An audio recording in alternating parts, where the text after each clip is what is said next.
লিখছি। আমাকে পড়াতে বলেছে কোর্স আইডিয়া হচ্ছে কেম C23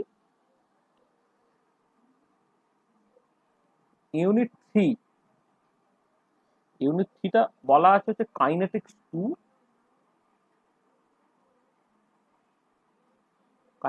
2। এবং এই পাঠের মধ্যে আমাদের যেগুলো আলোচনা করতে বলেছে সেটা হচ্ছে পোটেনশিয়াল এনার্জি সারফেস, তারপরে আছে reaction coordinates and reaction paths,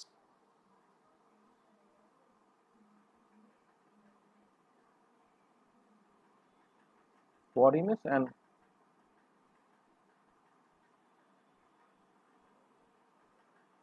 reaction path,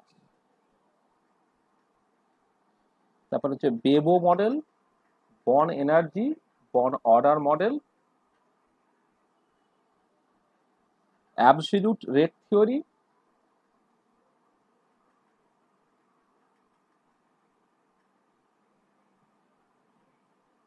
absolute rate theory,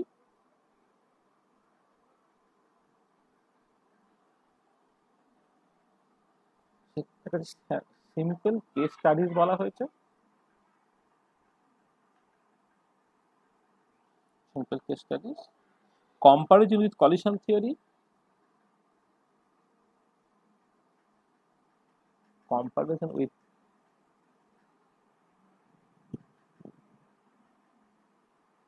collision theory, and finally ionic reactions in solution.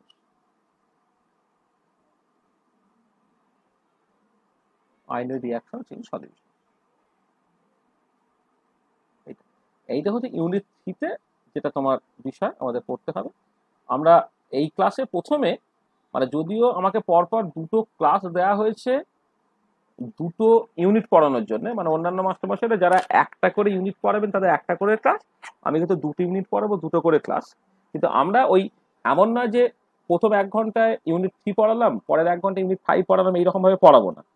আমরা ওই প্রথম বেশ কয়েকটা ক্লাসের মধ্যে ইউনিট 3টাকে শেষ করে দেবো, তারপরে আবার কয়েকটা ক্লাসের মধ্যে ইউনিট 5টাকে শেষ করব। ইউনিট 5টা আমি লিখছি না এখানে, জাস্ট মুখে বলে দিচ্ছি। ইউনিট 5এ যেটা আছে সেটা হচ্ছে ইন্টারফিশিয়াল কেমিস্ট্রি, সেখানে কার্ভ সারফেস নিয়ে কথাবার্তা বলা হয়েছে, Young Laplace and Kelvin equations আছে, অ্যাডজর্পশন অন সলিডস আছে, BET equation, micelles, reverse micelles, micellization equilibrium, thermodynamics of micellization, micro and macro emulsions. এইটা আমাদের আলোচনার বিষয়, সেটা আমরা পরের পাঠের মধ্যে আসছি আর কি। ঠিক আছে, তাহলে এই হচ্ছে টপিক, যে টপিকটা আমাদের জাস্ট কভার করতে হবে। ঠিক আছে, আচ্ছা আবার উল্টো দিকে সেখানে একটুখানি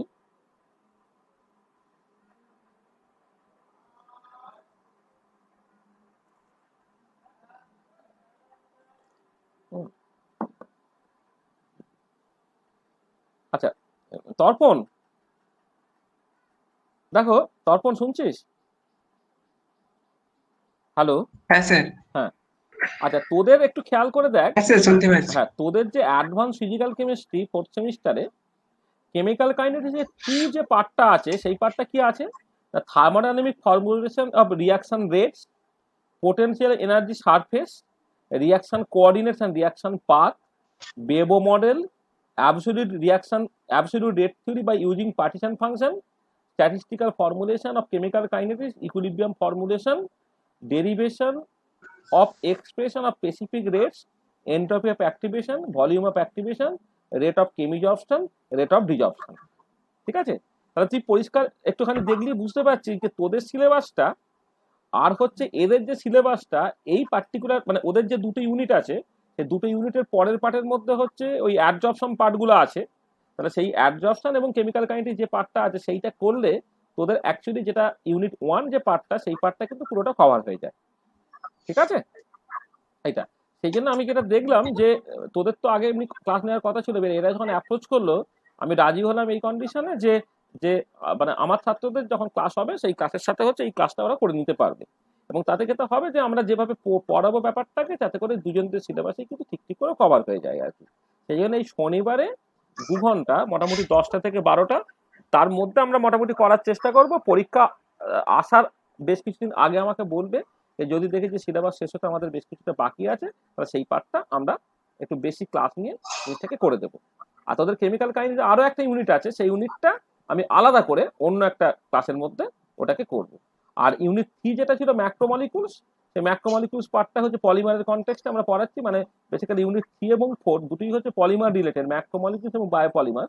এটা পলিমারের মধ্যে জাস্ট পড়ানো হয়ে যাবে আর কি, সেটা এই পার্টে আমরা যেটা আলোচনা করছিলাম আর কি এটা। আর আরেকটা যে পার্ট তোদের ছিল, যে পরের যে ইউনিটটা, পরের ইউনিটটা কোথায় গেল জানো? আরেকটা ইউনিট ছিল না, কোথায় রে সেটা?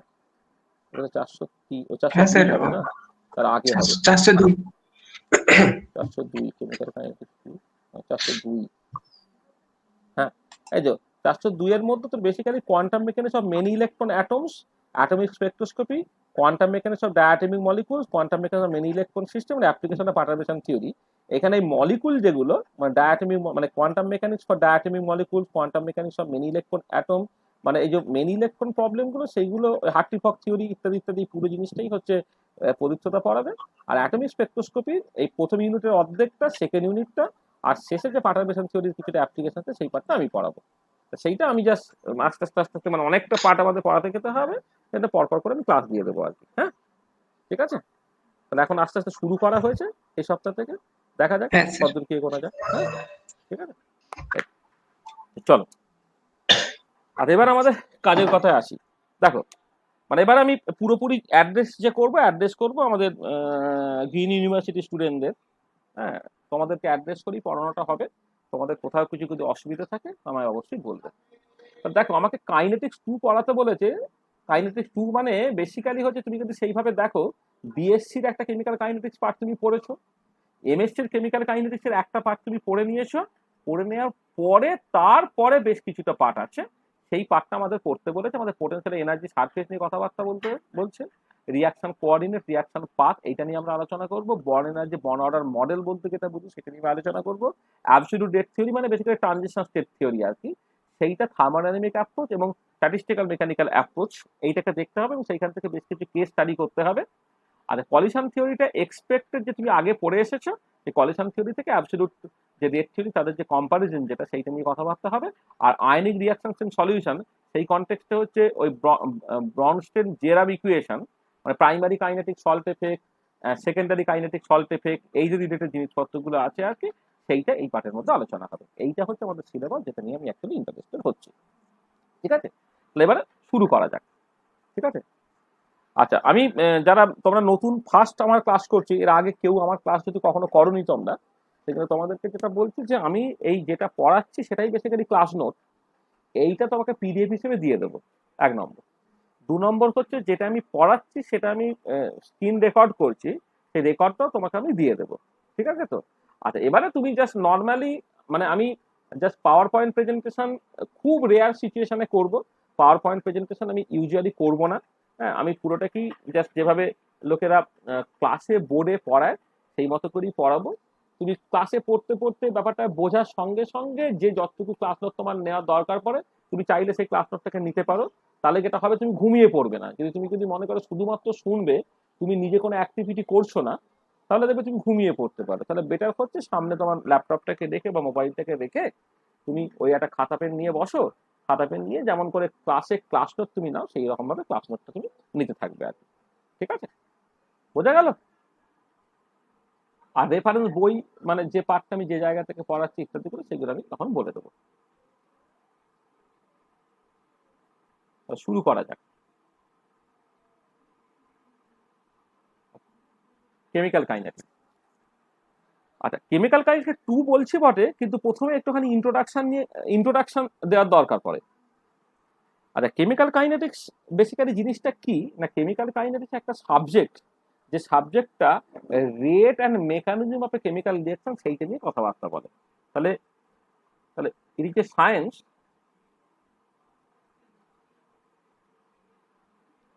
That deals with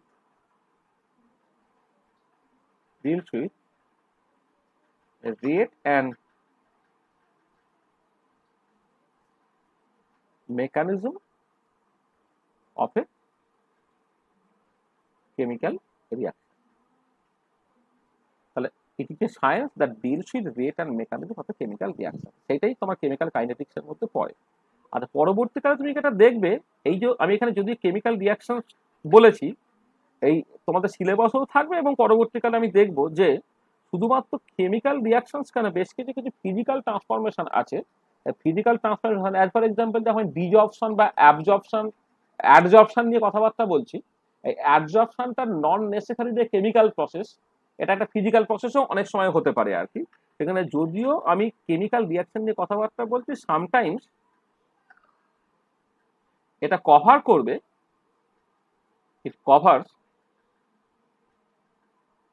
physical process also. Sometimes it also covers physical process. মানে শুধুমাত্র কেমিক্যাল রিয়াকশন বা কেমিক্যাল প্রসেস তার রেট আর মেকানিজম নিয়ে শুধুমাত্র আমি কথা বলবো না, আমরা অনেক সময় বেশ কিছু ফিজিক্যাল প্রসেসেরও রেট এবং মেকানিজম নিয়ে কথাবার্তা বলবো। আচ্ছা, এমনিতে তুমি যদি কোন একটা সাবজেক্টের ডেভেলপমেন্ট দেখো, তাতে কেমিক্যাল কাইনেটিক্সের ক্ষেত্রে এটা বলা হচ্ছে যে কেমিক্যাল কাইনেটিক্স একটা সাবজেক্ট যেটা বেসিক্যালি বেসড অন এক্সপেরিমেন্ট। মানে তুমি যদি ফিজিক্যাল কেমিস্ট্রির থিওরিগুলোকে ভাগ করো, মানে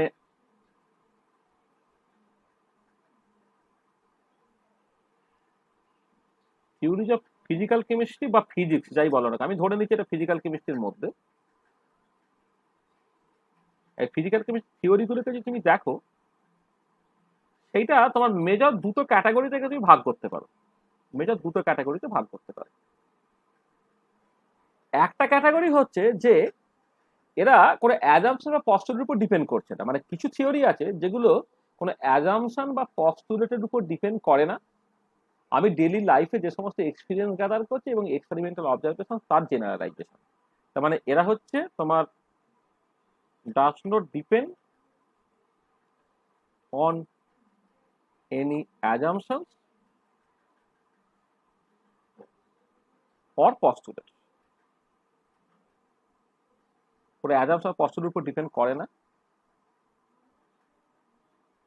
they are the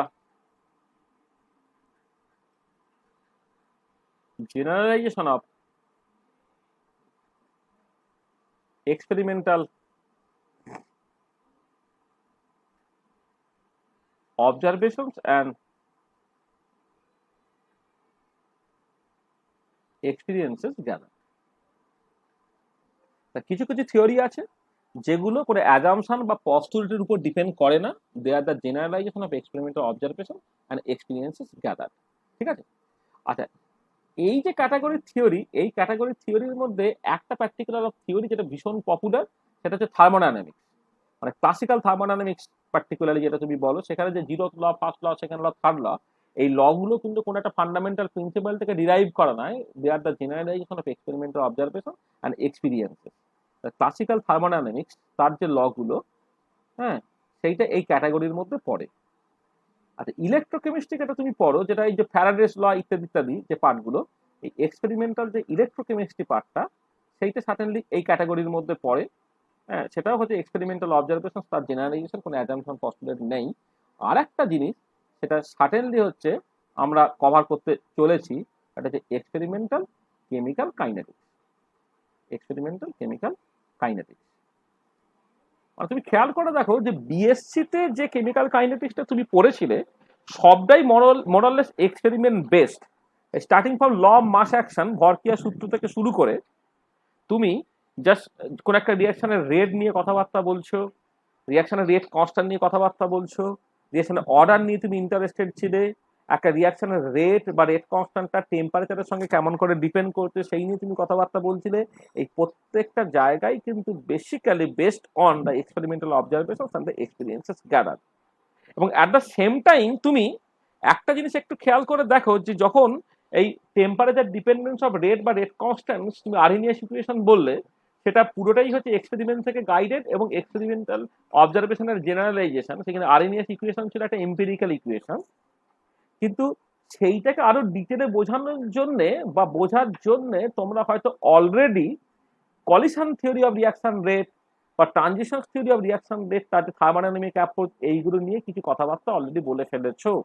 এবং খেয়াল করে দেখো এই যে কলিশন থিওরি বা ট্রানজিশন স্টেট থিওরি নিয়ে যখনই তুমি কথাবার্তা বলছো, তখন কিন্তু কোনো একটা রিয়াকশন রেট সেটাকে এক্সপ্লেন করার জন্য তোমাকে কিছু অ্যাজাম্পশন বা পস্টুলেটের আশ্রয় নিতে হচ্ছে। তার মানে যেটা কেমিক্যাল কাইনেটিক্সের যে পুরো পার্টটা, যেটা কোন একটা স্ট্যান্ডার্ড সিলেবাসে কভার করা হয় বিএসসি এমএসসি জুড়ে, পুরো পার্টটাই কিন্তু জাস্ট এই ফার্স্ট টাইপ অফ থিওরি, যে থিওরিগুলো অ্যাজাম্পশন বা পস্টুলেটের উপর ডিপেন্ড করে না, যে থিওরিগুলো are the generalization of experimental observations and experiences, তার মধ্যে পুরোটা কভার হবে না।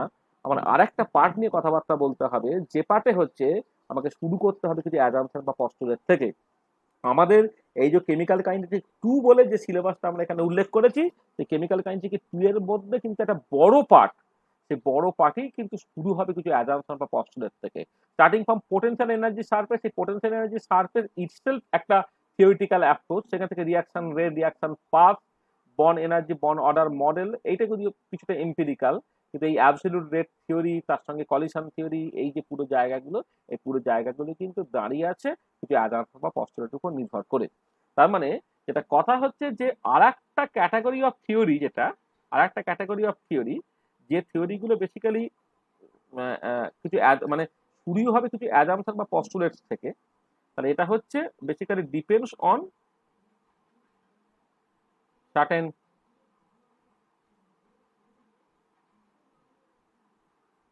Assumptions or postulates. কিছু কিছু থিওরি আছে শুরু হবে কিছু অ্যাজাম্পশন বা পস্টুলেটস থেকে, ঠিক আছে? মানে depends on certain assumptions on postulates. মানে এখানে যেটা করতে হয় সেটা হচ্ছে যে তোমাকে মানে মাইক্রোস্কোপিক বা মলিকুলার পয়েন্ট অফ ভিউ থেকে লোকে সবকিছু বোঝার চেষ্টা করে। তোমাকে প্রথমেই ধরে নিতে হয় কোন একটা ম্যাক্রোস্কোপিক সিস্টেম বা bulk system is consist of huge number of particles. সেই ইন্ডিভিজুয়াল পার্টিকেল গুলো হতে পারে তারা মলিকুলস বা অ্যাটমস বা ক্লাস্টার অফ অ্যাটমস বা ক্লাস্টার অফ মলিকুলস ইত্যাদি হতে পারে। তোমাকে প্রথমেই যেটা করতে হয় সেটা হচ্ছে কি ইন্ডিভিজুয়াল মলিকুল গুলো কেমন করে বিহেভ করছে, বা ইন্ডিভিজুয়াল মলিকুল গুলোর সঙ্গে অ্যাসোসিয়েটেড প্রপার্টি গুলো কি, সেইগুলোকে আইদার মেজার করতে হবে, নাহলে গেস করতে হবে। এবারে সেই সেই যে ইন্ডিভিজুয়াল মলিকুলগুলোর যে বিহেভিয়ার, তার একটা জেনারেলাইজেশন করতে হয়, এবং জেনারেলাইজেশনটা করার জন্য একটা সাম কাইন্ড অফ অ্যাভারেজিং করতে হয়। এবং যেহেতু একটা থার্মোডাইনামিক সিস্টেমে হিউজ নাম্বার অফ পার্টিকেলস আছে, সেই averaging process is not too simple. সেই জন্য তোমাকে কিছু ম্যাথামেটিক্যাল অ্যাজাম্পশন নিতে হয় বা ম্যাথামেটিক্যাল অ্যাপ্রক্সিমেশন নিতে হয়, নিয়ে তুমি ফাইনাল রেজাল্টে পৌঁছাও। এবং যদি অ্যাজাম্পশন বা অ্যাপ্রক্সিমেশনের মধ্যে কোনো গন্ডগোল থাকে, তাহলে ফাইনাল রেজাল্টটা ভুল পাবো। সেই জন্য আমাকে অ্যাজাম্পশন বা অ্যাপ্রক্সিমেশন গুলো আস্তে আস্তে আস্তে মডিফাই করতে হবে, করে করে করে করে সেই জায়গায় গিয়ে শেষ করবো, যেখানে গিয়ে দেখবো যে তোমার ফাইনাল রেজাল্টটা বা মানে ফাইনাল যে জায়গা আমি গিয়ে শেষ করলাম, সেইটা হচ্ছে এক্সপেরিমেন্টাল রেজাল্টের সঙ্গে বা already already establish correct theoretical রেজাল্টের সঙ্গে তোমার মিলে যাচ্ছে। তাহলে এটা হচ্ছে depends on certain assumptions or postulates এইটা।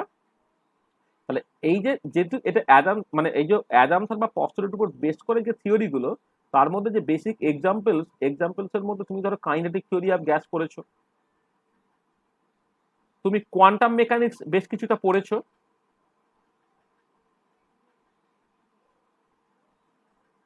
তুমি স্ট্যাটিস্টিক্যাল মেকানিক্স বেশ কিছুটা পড়েছো, তাহলে এই যে থিওরি গুলো দেখো, এই থিওরি গুলো কিন্তু একদম অ্যাজাম্পশন বা পস্টুলেট দিয়েই শুরু। বোর্ড থিওরি দেখে কতগুলো অ্যাজাম্পশন দিয়ে শুরু, kinetic theory of gas basic কিছু অ্যাজাম্পশন দিয়ে শুরু, স্ট্যাটিস্টিক্যাল মেকানিক্স 3টে অ্যাজাম্পশন দিয়ে শুরু। তাহলে কিছু অ্যাজাম্পশন বা পস্টুলেট দিয়ে শুরু হচ্ছে কি সাবজেক্টগুলো, সেগুলোকে আমি সেকেন্ড ক্যাটাগরির মধ্যে ফেলছি। এবং যেটা ইম্পর্টেন্ট পয়েন্ট, যে যে সকল রিয়াকশন রেট থিওরি, যেগুলো রিয়াকশন রেট থিওরি বলতে আমি যেটাকে বলছি, রিয়াকশন রেট থিওরি যেমন ধরো সাচ আজ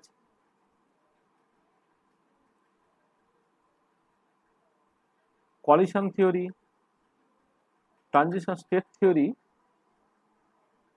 তারপরে ইউনিমলিকুলার রিয়াকশনের জন্য তোমার ধরো এই Lindeman mechanism,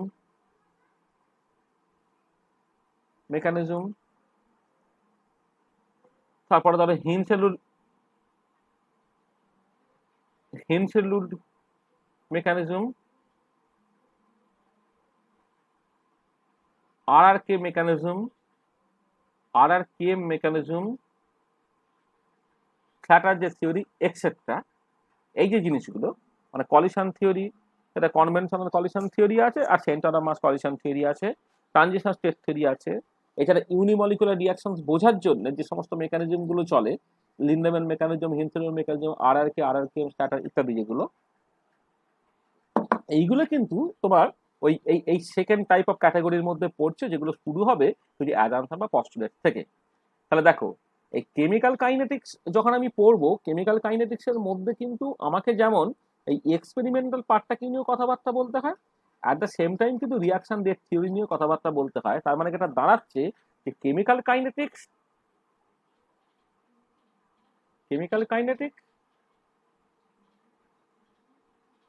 is a blending of both types of theory. মানে কেমিক্যাল কাইনেটিক্স কিন্তু আমার এই দু রকমের যে থিওরি আছে, সে দুটো থিওরি কিন্তু একটা ব্লেন্ডিং আপ বা তাদের একটা কম্বিনেশন টাইপের।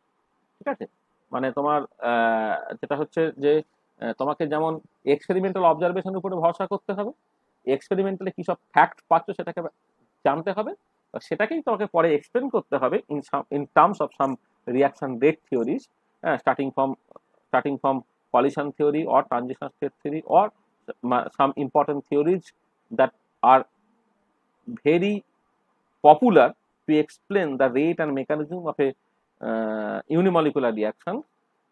তার মধ্যে লিন্ডেম্যান মেকানিজম আছে, হিন্সেলুড মডিফিকেশনস আছে, রাইস, রামসপার্জার এন্ড ক্যাসেল, তাদের যে RRK theory, RRK M for Marcus, Slater, এইসব থিওরিগুলো আছে আর কি। তাহলে এই পুরো জিনিসগুলো কিন্তু তোমার এই সেকেন্ড কাইন্ড অফ থিওরি, যেটা অ্যাজাম্পশন বা পস্তুলেটের উপর বেস করে তৈরি, তার উপরে সেই টাইপ অফ থিওরির মধ্যে পড়ে যাচ্ছে। তাহলে আমরা যখন কেমিক্যাল কাইনেটিক্স নিয়ে কথাবার্তা বলবো, তখন কিন্তু তোমাকে এই পুরো জিনিসটাকে মাথায় রাখতে হবে। আচ্ছা, দুটো জিনিস আমি একটুখানি না বলে পারছি না, সেটা হচ্ছে এই যে যে তোমার যখন এক্সপেরিমেন্টালি তুমি কোনো একটা কেমিক্যাল কাইনেটিক স্টাডি করতে চাইবে, সেইখানে মানে যেটাকে আমি বলছি যে প্রথম টাইপ যেটা, যেটা বেসিক্যালি এম্পিরিক্যাল, যেটা অ্যাজাম্পশন বা পস্তুলেটের উপর ডিপেন্ড করে না, যেগুলো হচ্ছে তুমি এক্সপেরিমেন্টাল অবজারভেশন এবং এক্সপিরিয়েন্সেস গ্যাদার তার জেনারেলাইজেশন থেকে করছো, সেইখানে দুটো জিনিস তুমি ভীষণ ইম্পর্টেন্স দেবে। সেটা হচ্ছে ল অফ মাস অ্যাকশন, সেইখান থেকে rate of a chemical reaction তুমি কেমন করে লিখছো, rate of a chemical reaction. দেখো, যদি তুমি এ থেকে প্রোডাক্টে যাচ্ছ, এরকম করে একটা রিয়াকশন কনসিডার করো, তাহলে সেই রিয়াকশনের যে ভেলোসিটিটা, যেটা হয়তো অনেক সময় ডিজাই বাই ডিটি এইরকম ভাবে লেখা হয়, অথবা 1/μi ডিসিআই বাই ডিটি, এগুলো সব তোমার জানা আছে বিএসসিতে। যাই হচ্ছে অ্যাডভান্সমেন্ট আর এক্সটেন্ট অফ রিয়াকশন, সেটা সময়ের সাথে সাথে কেমন করে ভ্যারি করছে, সেটা পার ইউনিট ভলিউমে তুমি করছো। সেটাকে তুমি 1/μi ডিসিআই বাই ডিটি করতে পারো, যেখানে সিআইটা হচ্ছে আই এর যে কেমিক্যাল স্পিসিস। হয়তো এমন হতে পারে কোন একটা রিয়াকশন অনেকগুলো রিয়াক্ট্যান্ট, অনেকগুলো প্রোডাক্ট আছে, কোন একটা পার্টিকুলার স্পিসিস তার কনসেন্ট্রেশনটা সময়ের সাথে সাথে কেমন করে পাল্টাচ্ছে, সেটাকে তোমাকে ভাগ করতে হবে তার করসপন্ডিং স্টোইচিওমেট্রিক কোএফিসিয়েন্ট দিয়ে। তোমরা জানো যে স্টোইচিওমেট্রিক কোএফিসিয়েন্টটা প্রোডাক্টের জন্য পজিটিভ ধরতে হয়, রিয়াক্ট্যান্টের জন্য নেগেটিভ ধরতে হয়। সেইটা হচ্ছে ভেলোসিটি আর rate of the reaction. This can be written as একটা রেট কনস্ট্যান্ট। কিন্তু ওই মুহূর্তে যে সমস্ত স্পিসিসগুলো আছে ধরো, তাদের মানে আমি এইভাবে লিখছি জিনিসটাকে, মানে এইটাকে যদি অনেকগুলো রিয়াক্ট্যান্ট থাকে আর কি, তখন সেটাকে তোমায় লিখতে হবে এই pi over I CI whole to the power NI, এইরকম ভাবে লিখলাম। মানে বেসিক্যালি ধরো যদি দুজন স্পিসিস থাকে, তাহলে C1 two the power N1 into C2 two the power N2, এইরকম ভাবে লিখতে হবে।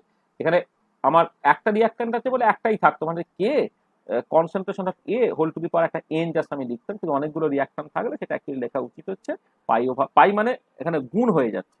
আর যদি দুটো রিয়াকশন থাকে তাহলে এ আর বি, তাহলে তখন CA to the power alpha CB to the power beta, তার মানে প্রত্যেকটা রিয়াকশন যারা রিয়াকশনে টেক পার্ট করছে তাদের কনসেন্ট্রেশন বেস টু সার্টেন পাওয়ার, এরকম ভাবে তোমায় লিখতে হয় আর কি। তাহলে এই যে ল মাস অ্যাকশন থেকে তুমি একটা রেট ল লিখে ফেললে বা রেট অফ দ্য রিয়াকশন লিখে ফেললে, এইটা কিন্তু বেসিক্যালি এম্পিরিক্যাল রেট ল, যেখানে ভিটাকে বলা হচ্ছে velocity or rate of the reaction, মানে যেখানে ভিটা হচ্ছে velocity or rate of the reaction. এটা এর ইউনিটটা স্ট্যান্ডার্ড ইউনিট হচ্ছে মোল পার লিটার পার সেকেন্ড, এইরকম ভাবে জাস্ট ইউজুয়ালি লেখা হয়। এটা কখনো কখনো হয়তো মোলের টার্মসে না লিখে আচ্ছা, molecule centimetre to the power -1, centimetre to the power -3 আছে পার সিসিতে কতগুলো আছে সেকে নিয়ে এইভাবে বলা হয়। কিন্তু টিপিক্যালি যেটা ভীষণ popular unit of rate of a reaction সেটা হচ্ছে মোল পার লিটার, এটা হচ্ছে কনসেন্ট্রেশন হলো পার সেকেন্ড। এইটা আচ্ছা, এটা হলো। আচ্ছা, এবারে এখানে যাইটা যা যা টার্ম আমি ইউজ করছি, যাইটা হচ্ছে advancement or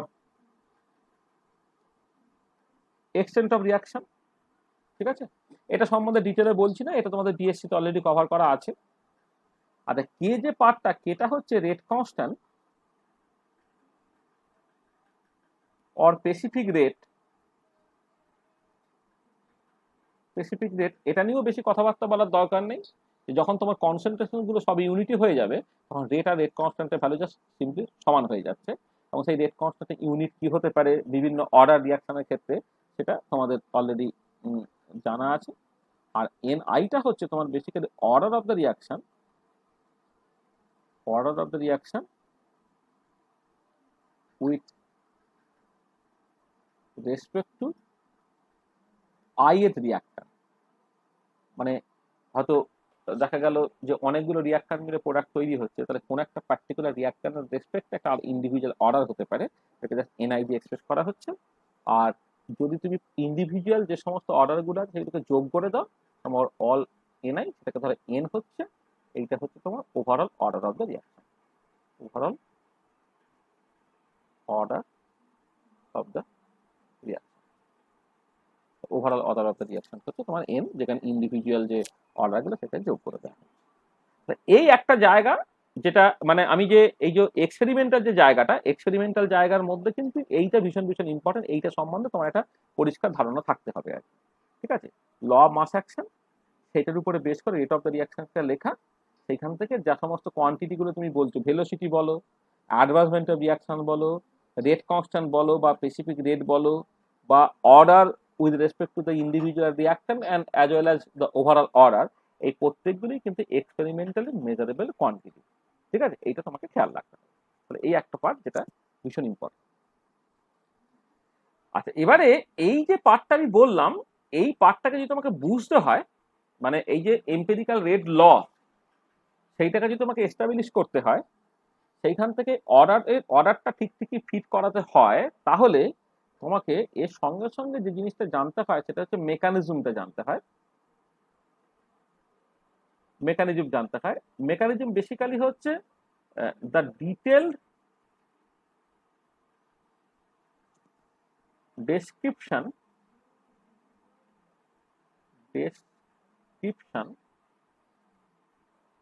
of the pathway, detailed description of the pathway by which the reactant is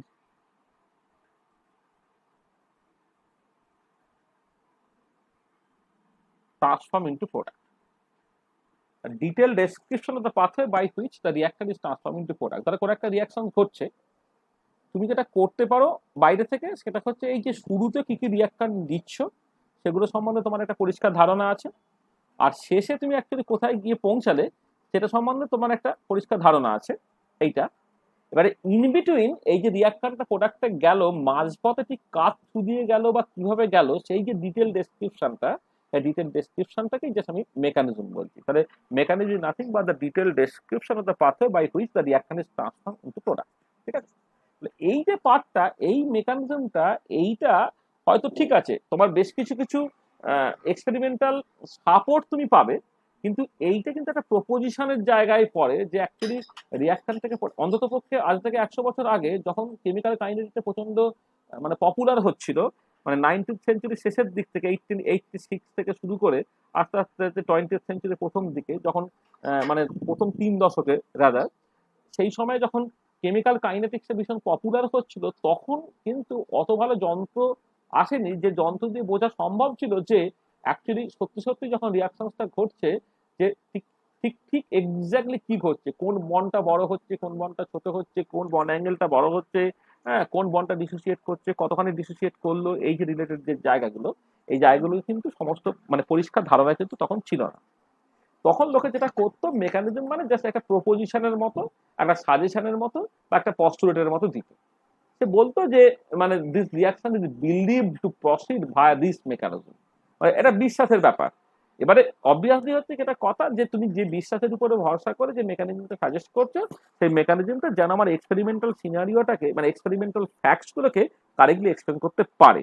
এবং সেটাকে ইনডিরেক্টলি দেখার অনেক রাস্তা ছিল, যে মেকানিজমের উপরে নির্ভর করবে তোমার অর্ডারটা। দেখা গেল যে এক্সপেরিমেন্টাল তুমি অর্ডারটাকে বের করতে পারো, মেকানিজম সেই অর্ডারটাকে সাজেস্ট করছে কিনা।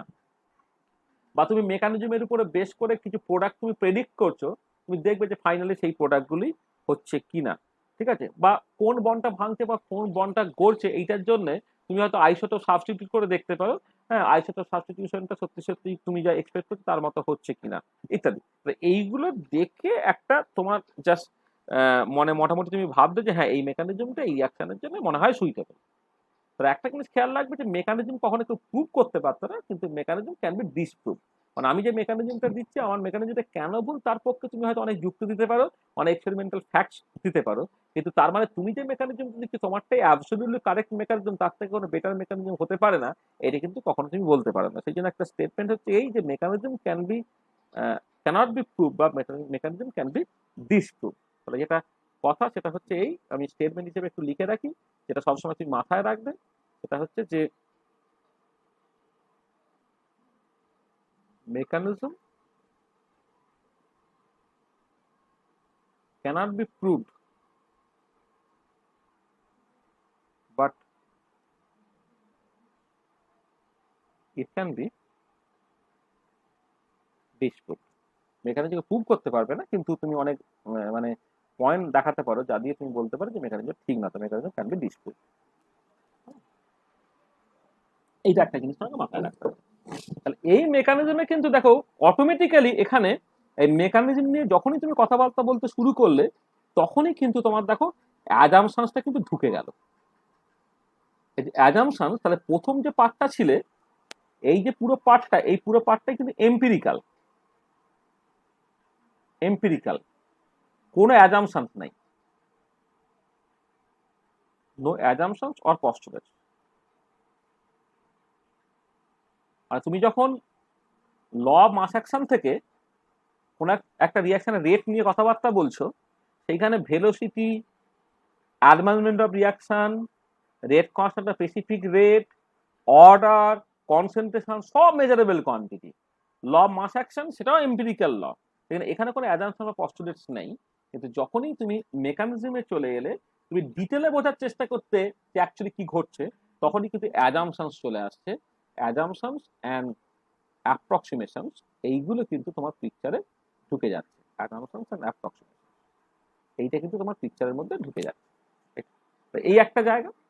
আচ্ছা, ওই জন্যে আমরা এই যে একদম যেটা বলেছিলাম যে তুমি এই যে রিয়াকশন রেট থিওরি, সেখান থেকে মানে পার্টিকুলার যে Lindemann mechanism, Hinshelwood mechanism, RRK mechanism, RRK mechanism, ফাটার মেকানিজম, এই যে মেকানিজম গুলো বলছি, সেখানে কিন্তু অ্যাজাম্পশন বা অ্যাপ্রক্সিমেশন এগুলো ঢুকে বসে আছে। সেইটা একটা ইম্পর্টেন্ট পয়েন্ট, যেটা তোমাকে মাথায় রাখতে হবে। আচ্ছা, আর একটা পার্টিকুলার পার্ট, তাহলে দেখো আমি এই যে আমার দুটো জিনিস, একটা তুমি এক্সপেরিমেন্টালি একটা রেড ল পাচ্ছ বা রেট অফ দ্য রিয়াকশনস পাচ্ছ, সেইটার সাপোর্টে তোমাকে অ্যাজাম্পশন বা পস্টুলেটের উপরে বেশ করে মেকানিজম দিতে হচ্ছে, দিয়ে তুমি হচ্ছে এটাকে এস্টাবলিশ করতে পারছো, বা বা এই রেড লটাকে তুমি এস্টাবলিশ করতে পারছো। আচ্ছা, এবারে দেখো উল্টো দিকে তোমার আর একটা ভীষণ ইম্পর্টেন্ট পয়েন্ট, সেটা হচ্ছে কি টেম্পারেচার ডিপেন্ডেন্স। আর একটা important aspect of a chemical reaction, temperature dependence of rate and rate constant of a reaction. Temperature dependence of rate or rate constant of a reaction, এই যে জায়গাটা, মানে টেম্পারেচার বাড়ালে একটা রিয়াকশনের রেট ইউজুয়ালি বাড়ে। এবারে বাড়লে কেমন করে বাড়ছে, বা আর কি কিছু রিয়াকশন আছে যেক্ষেত্রে টেম্পারেচার বাড়ালে রিয়াকশন রেট ইভেন কমতে পারে, বা কিছু কি রিয়াকশন আছে যার ক্ষেত্রে টেম্পারেচার কোনো এফেক্ট নাই। যাকে মোদ্দা কথা হচ্ছে temperature dependence of rate or rate constant of reaction, এইটার জন্য যে প্রথম যে লটা, সেটা হচ্ছে আরহেনিয়াস ল বা আরহেনিয়াস ইকুয়েশন। RNase equation. দেখো আরএনএস ইকুয়েশন তোমাকে অ্যাকচুয়ালি কি বলছে না, আরএনএস ইকুয়েশন যেটা বলছে সেটা হচ্ছে এই যে রেট কনস্ট্যান্ট কেটা, সেটা তুমি লিখতে পারছো A into E to the power minus E⁻/RT, এই এরকম একটা ইকুয়েশন দিয়ে রেট কনস্ট্যান্ট টেম্পারেচার ডিপেন্ডেন্স তুমি এখানে দেখাতে পারছো। এখানে এটাকে একটা এক্সপোনেনশিয়াল পার্টের আগে আছে বলে এটাকে বলা হচ্ছে প্রি এক্সপোনেনশিয়াল ফ্যাক্টর, আর ইডাগারটা এটাকে বলা হচ্ছে তোমার অ্যাক্টিভেশন এনার্জি। হ্যাঁ, তাহলে একটা অ্যাক্টিভেশন এনার্জি বলে একটা এনার্জি আছে, একটা প্রি এক্সপোনেনশিয়াল ফ্যাক্টর আছে, এবং এরা দুজনেই হচ্ছে এই দুজনেই হচ্ছে বোথ আর টেম্পারেচার ইন্ডিপেন্ডেন্ট। বোথ আর মানে আরএনএস ইকুয়েশন যেটা ধরে নেয় বোথ আর টেম্পারেচার ইন্ডিপেন্ডেন্ট, এটা টেম্পারেচার উপর ডিপেন্ড করে না, কোন রিঅ্যাকশনস কনসিডার করি তার উপরে এরা নির্ভর করে। তাহলে প্রি এক্সপোনেনশিয়াল ফ্যাক্টর এবং অ্যাক্টিভেশন এনার্জি আছে, যারা অ্যাকর্ডিং টু আরএনএস থিওরি তারা টেম্পারেচার ইন্ডিপেন্ডেন্ট। এবার টেম্পারেচার চেঞ্জ করলে এই যে রেট আর রেট কনস্ট্যান্ট অফ রিঅ্যাকশন কেমন করে পাল্টাবে, মানে রেট কনস্ট্যান্ট বাড়লে রেট বাড়বে, মানে যদি তুমি কনসেন্ট্রেশনটা ফিক্স করে দাও তাহলে আমার এই ল মাস অ্যাকশন পরিষ্কার বলে দিচ্ছে কে যখন বাড়বে ভেলোসিটি অফ দ্য রিঅ্যাকশন বাড়বে। সেই জন্য আমি temperature dependence of rate and rate constant of reaction বলছি। তাহলে এই এম্পিরিক্যাল একটা ইকুয়েশন দিয়ে দেওয়া হয়েছে, যে empirical equation K equal to A two the power minus E⁻/RT। তাহলে এবারে পরিষ্কার বোঝা যাচ্ছে যদি অ্যাক্টিভেশন এনার্জিটা পজিটিভ হয়, যেটা ইউজুয়ালি হয়, তখন হচ্ছে টেম্পারেচার বাড়বে, রেট অফ দ্য রিঅ্যাকশনটা তোমার বাড়বে। ঠিক আছে, তাহলে এইটা এই যে ইকুয়েশনটা, এই ইকুয়েশনটা কিন্তু কোনো অ্যাজাম্পশন বা পস্তুলের উপর নির্ভর করে নয়, এই লটা কিন্তু একটা empirical law. This is an empirical law, empirical law, no assumptions and postulates. তাহলে এটাও দেখো সেই ফার্স্ট ক্যাটাগরির মধ্যে পড়ছে আরএনএস ইকুয়েশনটা। ঠিক আছে, আচ্ছা এবারে কেন ইকুয়েশনটা এরকম দেখতে সেইটা নিয়ে যখন তুমি কথাবার্তা বলছো, বা টেম্পারেচার বাড়ালে কেন রিঅ্যাকশনের রেটটা বাড়ছে সেইটা যখন তুমি বুঝতে চাইছো, যে যে যে to explain the temperature dependence of rate and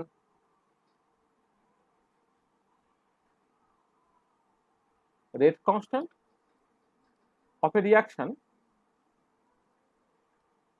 we have to develop various theories develop করতে হবে। যেমন কারা কারা, such as কলিশন থিওরি। আচ্ছা আমি প্রাইমারিলি এটাকে কলিশন থিওরি বলছি, কিন্তু সেই কলিশন থিওরি তার কিন্তু বিভিন্ন ভার্সন আছে। হ্যাঁ, এটা একটু মাথায় রাখতে, মানে কলিশন থিওরিকে এটাকে বলা হচ্ছে, কলিশন থিওরি কিন্তু বিভিন্ন ভার্সন আছে, সেইটা একটুখানি কথাবার্তা বলার দরকার পড়বে। আমরা হচ্ছে ওই লাইন অফ সেন্টার মডেল, তারপর conventional collision theory, hard sphere model, হ্যানা তানা এইসব নিয়ে আমরা কিন্তু কোনো কথাবার্তা বলবো আর কি। সেইটা এই যে কলিশন থিওরি, সেইটা তার ডিফারেন্ট ভেরিয়েশনসটা আমার লাগবে, এইটা একটা পার্ট। তো আমরা এই যে থিওরি অফ মানে অ্যাবসলিউট রেট থিওরি যেটা, মানে সেটাকে তুমি অনেক সময় বলতে পারো ট্রানজিশন স্টেট থিওরি বা থিওরি অফ অ্যাক্টিভেটেড কমপ্লেক্স, যাই কিছু বলে। আমি ট্রানজিশন স্টেট থিওরি যখন তাদের নাম দিচ্ছি, ট্রানজিশন স্টেট থিওরি, টিএসটি আর কি, অথবা অনেক সময় বলা হয় theory of absolute reaction rate, theory of absolute reaction rate, এই যে পার্টটা আছে সেগুলো আছে। হ্যাঁ, তাহলে দেখো এই টেম্পারেচার ডিপেন্ডেন্স অফ রেট আর রেট কনস্ট্যান্ট অফ রিঅ্যাকশন বোঝানোর জন্য তুমি কলিশন থিওরি বা ট্রানজিশন স্টেট থিওরি এইগুলো তুমি আশ্রয় নিচ্ছ। এবং যেটা ইম্পর্টেন্ট পয়েন্ট, এই এরা কিন্তু এই এরা কিন্তু শুরুই হবে based on certain assumptions or postulates. তাহলে কলিশন থিওরি বা ট্রানজিশন স্টেট থিওরি তারা কিন্তু শুরু হবে কিছু অ্যাজাম্পশন বা পস্টুলেটস থেকে। বুঝছে, এই হচ্ছে ব্যাপার। তার মানে দেখো, তাহলে তুমি মানে এই যে কেন আমি বলছি যে কেমিক্যাল কাইনেটিক্স যে perfect blending of this two kinds of theories, এই দু রকমের থিওরি একটা পারফেক্ট ব্লেন্ডিং হচ্ছে তোমার বেসিক্যালি এইটাই, যে কেমিক্যাল কাইনেটিক্স যে blending of both type of theories. কেমন করে না, তুমি এম্পিরিক্যাল রেড ল লিখছো, সেটাকে সাপোর্ট করার জন্য তুমি মেকানিজম লিখছো। এম্পিরিক্যাল রেড লটা হচ্ছে এক্সপেরিমেন্টাল, কোনো অ্যাজাম্পশন বা পস্টুলেট নেই, সেটাকে সাপোর্ট করার জন্য যে মেকানিজম দিচ্ছ সেখানে অ্যাজাম্পশন বা পস্টুলেট আছে। তুমি temperature dependence of reaction rate আর রেট কনস্ট্যান্ট নিয়ে কথাবার্তা বলছো, তার জন্য আরএনএস ইকুয়েশন দিচ্ছ, সেটা এম্পিরিক্যাল, সেখানে কোনো অ্যাজাম্পশন বা পস্টুলেট নেই, কিন্তু সেটাকে বোঝার জন্য, ইন্টারপ্রেট করার জন্য তুমি কিছু থিওরি বলছো, সেটা বেসিক্যালি তোমার কলিশন থিওরি বা ট্রানজিশন স্টেট থিওরি, যেগুলো সুই হচ্ছে কিছু অ্যাজাম্পশন বা পস্টুলেট থেকে। হ্যাঁ, তার মানে যে মানে তোমার পড়াশোনা করার সময় তোমাকে এরকম ভাবে ব্যাপারটাকে মাথায় রাখতে হবে যে কেমিক্যাল কাইনেটিক্স সত্যি একটা perfect blending of the two kind of theories, যার একটা এন্ডে আছে যে তোমার কিছু অ্যাজাম্পশনস অর মানে কিছু একটা এন্ডে আছে কিছু এক্সপেরিমেন্টাল অবজারভেশন, আর একটা এন্ডে আছে কিছু অ্যাজাম্পশনস অর পস্টুলেট। ঠিক আছে, তো দেখো এই যতটুকু পার্ট আমি আলোচনা করলাম, সেই পার্টটা বুঝতে কারো কি কোথাও কোনো অসুবিধা আছে? অসুবিধা থাকলে আমার একটু বলে নাও। স্যার আগে যেটা বললেন না ওই ডিসপ্রুভ ব্যাপারটা বুঝলাম। ওই আমি আগে যেটা বলেছি যে mechanism cannot be prove, mechanism can be disprove, আমি এটা বলেছি তো। দেখো হ্যাঁ তুমি স্যার। তোমাকে অর্গানিক কেমিস্ট্রিতে তুমি মেকানিজম বেশি পড়ো, ইনঅর্গানিকে কম পড়ো, ফিজিক্যালে তো পড়োই না। তাহলে অর্গানিকে যখন তুমি মেকানিজম নিয়ে কথাবার্তা বলো, তুমি আমাকে জাস্ট সিম্পলি বলো যে তোমাকে কোশ্চেনটা কেমন করে দেয়। ধরো আমি একটা অ্যালকিল হ্যালাইড নিয়েছি, প্রাইমারি অ্যালকিল হ্যালাইড, তাকে নিউক্লিওফাইল দিয়ে অ্যাটাক করছি, করে প্রাইমারি অ্যালকোহল তোমার তৈরি হচ্ছে, যেটা SN2 মেকানিজম বলে। সেখানে তোমাকে কি বলে যে কোনো একটা রিয়াকশন দেওয়ার পরে বলে রাইট ডাউন দ্য প্লাউজিবল মেকানিজম, এরকম বলে তো, তাই তো? হ্যাঁ স্যার। তাহলে প্লাউজিবল মেকানিজম কথাটার মানেটা কি? সম্ভাব্য মেকানিজম। ঠিক আছে, তাহলে এবারে কথাটা হচ্ছে যে রিয়াকশনটা আজ থেকে 100 বছরের পুরনো বা 150 বছরের পুরনো বা 200 বছরের পুরনো, তাকে এখনো কেন বলতে হচ্ছে রাইট ডাউন দ্য প্লাউজিবল মেকানিজম? যদি কেউ প্রুভড হয়ে যায় তাহলে কি রাইট ডাউন দ্য প্লাউজিবল মেকানিজম বলতো? তাহলে রাইট ডাউন দ্য মেকানিজম বলতো। এটা তুমি পরিষ্কার দেখতে পাবে কোন একটা মানে যদি ঠিক ঠিক করে একটু অ্যানালাইজ করে পড়াশোনা করো, তাহলে মডার্ন যে সমস্ত রিয়াকশন গুলো ঘটছে, সেই রিয়াকশন গুলো কিভাবে ঘটছে তার জন্য 10টা গ্রুপ হচ্ছে, 10টা ভার্সান নিয়ে কথাবার্তা বলে। এরা বলে এইরকম ভাবে করছে, তো ওরা বলে ওই রকম ভাবে করছে, এটা বলে। তাহলে এই যে কেউ বলছে এইরকম ভাবে করছে, কেউ রকম ভাবে ওই রকম ভাবে করছে, অন্য কেউ বলছে আরেক রকম ভাবে করছে, এই বলার সুযোগটা কেন থাকছে? কারণ ওই আর কি, ওই যত মত তত পথ, এরকম ব্যাপারটা। তুমি বেসিক্যালি হচ্ছে শুরুটা তুমি, শেষে হচ্ছে ঈশ্বর, মাঝে তোমার এই মানে তোমার এই ভগবানকে পাওয়ার রাস্তাটা হচ্ছে তোমার আলাদা আলাদা। মানে শুরুর রিয়াক্টরটা তুমি বোঝো, ফাইনাল প্রোডাক্টটা জানো, এই মাঝের জায়গাটা খুব ফিসি। সেই জন্য তুমি যে মেকানিজমটা বলছো, আমি একটা অল্টারনেটিভ মেকানিজম দিতে পারি, আমি যে মেকানিজম দিয়েছি তার পক্ষে আমি অনেক যুক্তি দিতে পারবো, কিন্তু তার মানে আমি এটাই বলতে পারবো না আমারটাই অ্যাকচুয়ালি রাস্তা, যে রাস্তাতে তুমি যেতে চাও। যে কারণে ধর্মের বিরোধ আছে, সে কারণে মেকানিজমের বিরোধ আছে। কিন্তু কেউ একজন আমাকে ডিসপ্রুভ করতে পারে। ডিসপ্রুভ করতে পারে মানে ধরো আমি বললাম যে এই রাস্তা এইরকম ভাবে যাচ্ছে, কিন্তু এই রাস্তা, ধরো আমি কথার কথা বলছি, কোন একটা প্রাইমারি অ্যালকিল হ্যালাইড থেকে অ্যালকোহল তৈরি হচ্ছে ভায়া কার্বোক্যাটায়ন ফরমেশন, ধরে নাও আমি এরকম একটা মেকানিজম বললাম, তাহলে তো তুমি এক্সপ্লেন করতে পারবে। এবারে কার্বোক্যাটায়ন যে তৈরি হচ্ছে, এবারে আরেকজন কেউ আমাকে ডিসপ্রুভ করতে পারে এইরকম ভাবে, দেখো বাবু তুমি যদি কার্বোক্যাটায়ন বলো, তাহলে তো একটা সময়ের পরে তোমার ওই মানে এটা তোমার যে রিয়াকশন মিক্সচারটা সেটা কন্ডাক্টেন্স শো করবে। সে তো বলতে পারে যে কার্বোক্যাটায়ন স্ক্যাভেঞ্জার যারা, তুমি যদি এরকম কোন একটা পার্টিকুলার লিগ্যান্ড ইউজ করে যে কার্বোক্যাটায়নকে ধরতে পারে, কার্বোক্যাটায়নের সঙ্গে রিয়াক্ট করে ফেলতে পারে, সেটাকে তুমি আইসোলেট করতে পারে, সেটা কি তুমি পাচ্ছ? আচ্ছা, কার্বোক্যাটায়ন যদি হয় তার মানে যেটা হচ্ছে যে তোমার মানে মানে এতে মানে যেটাকে বলা হয়, যেটা রেট ডিটারমিনিং স্টেপ আর কি, সেই জায়গাটায় একটা বন্ড ব্রেকিং হচ্ছে। মানে তুমি যদি ওই সিএইচ বন্ডটাকে তুমি জাস্ট সিম্পলি মানে ওখানে ইয়ে করো, মানে তোমার ধরো আইসোটোপ দিয়ে সাবস্টিটিউট করো, মানে আমি সিসিএইচ বন্ডটাকে, সিসিএল বন্ডটাকে, ওই সিএলটাকে যদি 35-এর বদলে 37 দাও, তাহলে তার এই বন্ড স্ট্রেংথটা পাল্টে যাবে বলে রিয়াকশন রেটটা তো চেঞ্জ হবে। সেটা কি তোমার হচ্ছে? তাহলে এরকম 3-4টে পয়েন্ট সে বলতে পারে, যে পয়েন্ট দিয়ে সে আমাকে ডিসপ্রুভ করতে পারে যে না আপনার রাস্তাটা কারেক্ট না। এবার তার বদলে সে যে রাস্তাটা বলবে সেটাও যে অ্যাবসলিউট কারেক্ট হবে সেরকম নয়, তার কাউন্টার লজিক থাকতে পারে। সেই জন্য আমি বারবার বলছি যে মেকানিজম তুমি কখনো প্রুভ করতে পারবে না, তোমাকে ওটা প্লাউজিবল মেকানিজম বা সম্ভাব্য বা মোস্ট প্লাউজিবল মেকানিজম এইরকম করেই ভাবতে হবে। হ্যাঁ, কিন্তু কেউ চাইলে আরো অনেক মডার্ন সায়েন্স যেরকম ভাবে এগোচ্ছে এগোচ্ছে এগোচ্ছে এগোচ্ছে এগোচ্ছে, সে কিন্তু প্রপারলি এক্সপেরিমেন্টাল ফ্যাক্ট বা যুক্তি দিয়ে আমাকে দেখাতে পারে যে তুমি যে মেকানিজমটা দিয়েছিলে যেটা এতদিন ধরে লোকে ঠিক বলে জানতো সেটা দেখো ঠিক না, এইটুকু বলে দিতে পারে। কিন্তু তারপরেও সে যেটা দিচ্ছে সেটা যে অ্যাবসলিউটলি কারেক্ট হবে তার কোনো বাধ্যবাধকতা নেই। আর মডার্ন সায়েন্সে এই যে কনফিউশনের জায়গাটা কিছুটা পাল্টে গেছে, কারণ এখন রিসেন্টলি প্রচন্ড হাই রেজলিউশন মানে স্পেকট্রোস্কোপি তৈরি হয়ে গেছে, ভীষণ ফাস্ট স্পেকট্রোস্কোপি তৈরি হয়ে গেছে। এখানে ইলেকট্রন যাতায়াত করা, বন ভাঙা করা, বন অ্যাঙ্গেল চেঞ্জ হওয়া, এইগুলো picosecond, femtosecond, attosecond laser spectroscopy দিয়ে তুমি পরিষ্কার দেখতে পাও। তখন এই যে যেটা আনসার্টেনটি যে জায়গাটা, প্লাউজিবিলিটি বা পসিবিলিটি বা সম্ভাব্যতার যে জায়গাটা, সেই জায়গাকে যেটা কমে গিয়ে হচ্ছে ডিটারমিনিস্টিক হয়ে গেছে, মানে এক্সাক্টনেসের দিকে আস্তে আস্তে আস্তে এগিয়ে গেছে। মানে এখন বরং যে মেকানিজম গুলো বলা হয়েছে based on some spectroscopic data বা based on some spectroscopic measurement, সেইখানে আজকে তুমি পরিষ্কার দেখতে পাচ্ছ হ্যাঁ যে এই রিয়াকশনটা এক্স্যাক্টলি এইরকম ভাবেই ঘটছে। তাহলে আমি যেটা বলছি মেকানিজমটা সেটা হচ্ছে সেই অন্ধকারে ঢিল ছোঁড়ার মতো, সেরকম নয়। এখন অনেক আলো দেখানোর ইনস্ট্রুমেন্ট চলে এসেছে। এখন যে যে যে প্লাউজিবিলিটির জায়গাটা, আনসার্টেনিটির জায়গাটা অবভিয়াসলি অনেকটা কমে গেছে। স্টিল অনেক রিয়াকশনস আছে যার ক্ষেত্রে কিন্তু তুমি একটা কনফার্ম ইউনিক মেকানিজম এখনো বলতে পারবে না। ঠিক আছে, হ্যাঁ স্যার, এটাই এটা বলতে চাইছি। বোঝা গেল? হ্যাঁ হ্যাঁ স্যার। আর কারো কিছু জিজ্ঞাসা আছে?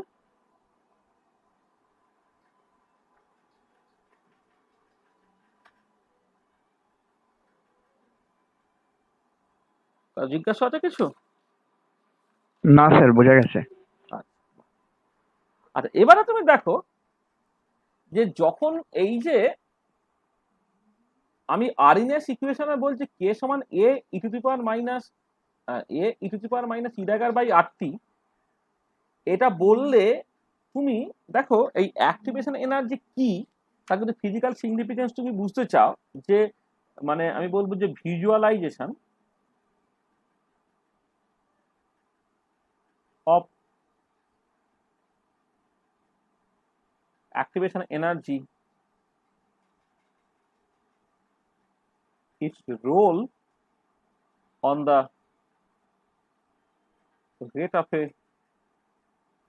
reaction, এই যে জায়গাটা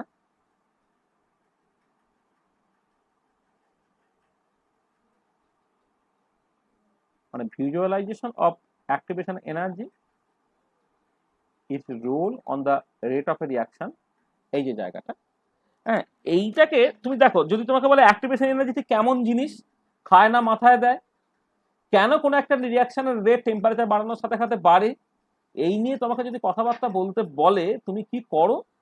তুমি প্রথমেই দেখো একটা ছবি আঁকো। ছবিটা কেমন দেখো, আমি আমি যে ছবিটা আঁকছি তুমি এরকম একটা ছবি আঁকো কিনা একটু খেয়াল করে দেখো। তুমি এরকম একটা ছবি আঁকো, এরকম ছবিটা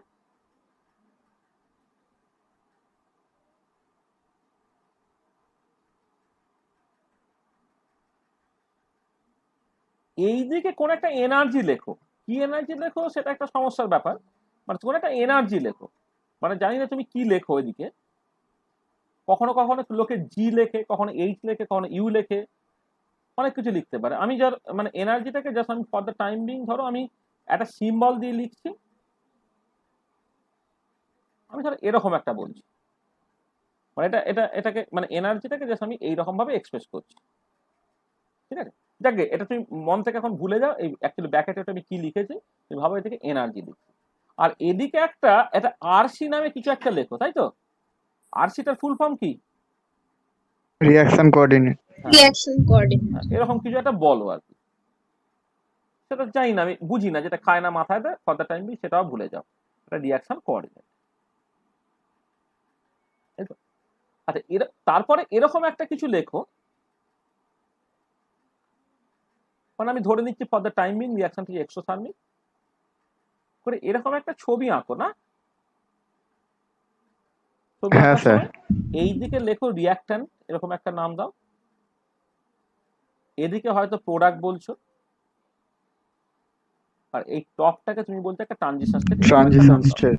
তাই তো? হ্যাঁ একদমই, এরকম একটা তুমি নাম দিচ্ছ, টিএসটা হচ্ছে তোমার ট্রানজিশন স্টেট। ট্রানজিশন স্টেটও কেমন জিনিস খায় না মাথায়, আমি এখনো কিছু বুঝি না। আর এবারে তুমি যেটা বলছো সেটা হচ্ছে এই যে ট্রানজিশন স্টেট এবং রিয়াক্ট্যান্ট, ট্রানজিশন স্টেট এবং রিয়াক্ট্যান্ট, তাদের মধ্যে একটা গ্যাপ নিয়ে তুমি কথাবার্তা বলছো। এই গ্যাপটাকে সামাল তুমি অ্যাক্টিভেশন এনার্জি এরকম একটা নাম দিচ্ছ, তাই তো? এরকম হ্যাঁ একটা স্যার। করো, তাই তো? তাহলে তোমার ডেসক্রিপশনটা হচ্ছে এরকম, এবং তুমি এখান থেকে বলছো যে দেখো যখন মানে রিয়াক্ট্যান্ট গুলো প্রোডাক্টে যেতে গেলে একটা অ্যাক্টিভেশন বেরিয়ার আছে, সেই অ্যাক্টিভেশন বেরিয়ারটাকে ক্রস করে যেতে হয়, এটা তুমি বলছো। আচ্ছা, তুমি বলছো যে যখন টেম্পারেচার বাড়ানো হবে average kinetic energy of the reactant molecules increase করবে, এবং তখন probability of finding molecules having energy greater equal to the activation energy সেটা বাড়বে, এবং consequently rate of the reaction বাড়বে। এই কথাগুলো তুমি বলো, তাই তো? আচ্ছা, বা উল্টো দিকে যখন ক্যাটালিস্ট ইউজ করা হয় কেন রিয়াকশনের রেটটা বেড়ে যাচ্ছে সেটাকে বলতে গিয়েও তুমি এরকম একটা কথাবার্তা বলো, যে যে ইন প্রেজেন্স অফ ক্যাটালিস্ট রিয়াকশনটা একটা অল্টারনেটিভ পাথওয়ে ফলো করছে having lower energy of activation, সেই জন্য রিয়াকশন রেটটা বেড়ে যাচ্ছে। মানে ইন অ্যাবসেন্স অফ ক্যাটালিস্ট যদি অ্যাক্টিভেশন এনার্জি এতটা হয়, ইন প্রেজেন্স অফ ক্যাটালিস্ট একটা অন্য পাথ ফলো করলো having lower energy of activation, এবং consequently rate of the reaction বেড়ে গেল। তাহলে এই ছবিটার উপরে বেস করে তুমি অনেক কথাবার্তা বলো, তাই তো? হ্যাঁ, মানে আমি জাস্ট মানে যে কথাগুলো বলো আমি তো দু একটা জিনিস জাস্ট লিখতেও পারি। সেটা হচ্ছে প্রথম যে কথাটা বলো সেটা হচ্ছে এই যে যে মানে টু মানে for the reactant molecules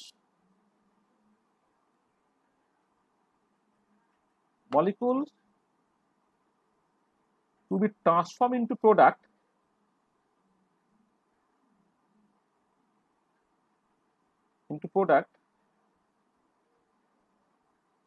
they have to cross the activation barrier. হ্যাঁ, they have to cross the activation barrier। তার মানে এটা দাঁড়াচ্ছে যে average kinetic energy of the reactant molecules, যেটা proportional to thermal energy kT, must be greater than E dagger for the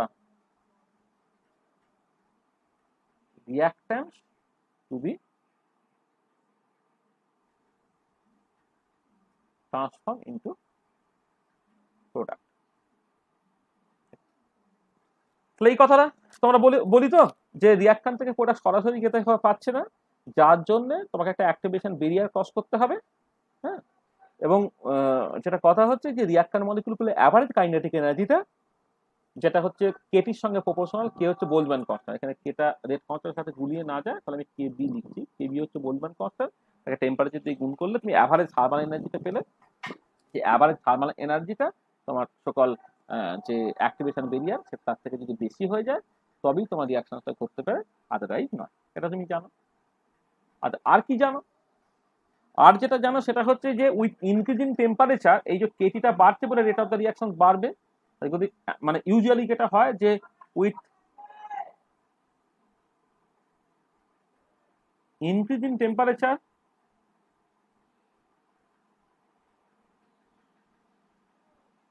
average energy of the reactant molecules increases, and hence probability of finding molecules having energy greater equal to activation energy increases। এবং এই যে corresponding প্রবাবিলিটিটা সেটা তুমি ওই kinetic theory of gas থেকে calculate করতে পারো, যে probability of finding molecules having energy greater equal to certain threshold, তার একটা অঙ্ক তুমি কোর্সে আর কি, সেখান থেকে তুমি এটা বের করে ফেলতে পারো। With increasing temperature average energy of the reactant molecules increases and hence probability of finding molecules having kinetic energy having energy greater equal to E dagger increases. এটা করছে তো তার জন্য কি হচ্ছে consequently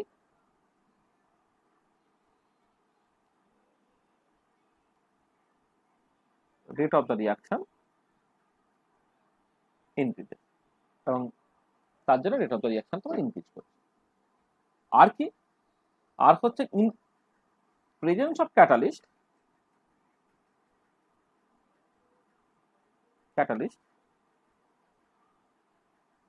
the reaction proceeds via an alternative pathway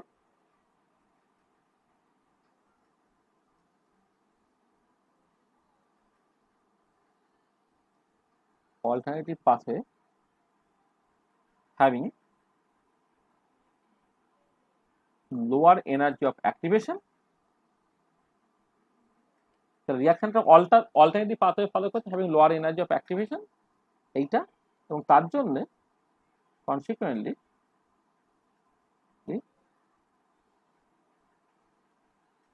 rate of the reaction increases. The rate of the reactions in temperature বাড়ালেও বাড়তে পারে আর তোমার ক্যাটালিস্ট দিলেও বাড়তে পারে, দুটো কারণ হচ্ছে আলাদা, সেটা এখানে পরিষ্কার বলা হলো। Consequently rate of the reaction increases. মানে ব্যাপারটা হচ্ছে এরকম, যদি তুমি ছবিতে দেখো মানে অ্যাজিভ জানো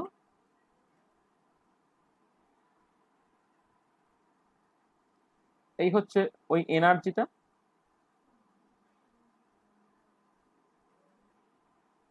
এদিকে তোমার রিয়াকশন কোঅর্ডিনেট, এই রিয়াকশনটা এখানে, এই প্রোডাক্ট এখানে, দুটো আমি ফিক্স করে দিচ্ছি। রিয়াকশন আমার এই হচ্ছে প্রোডাক্ট,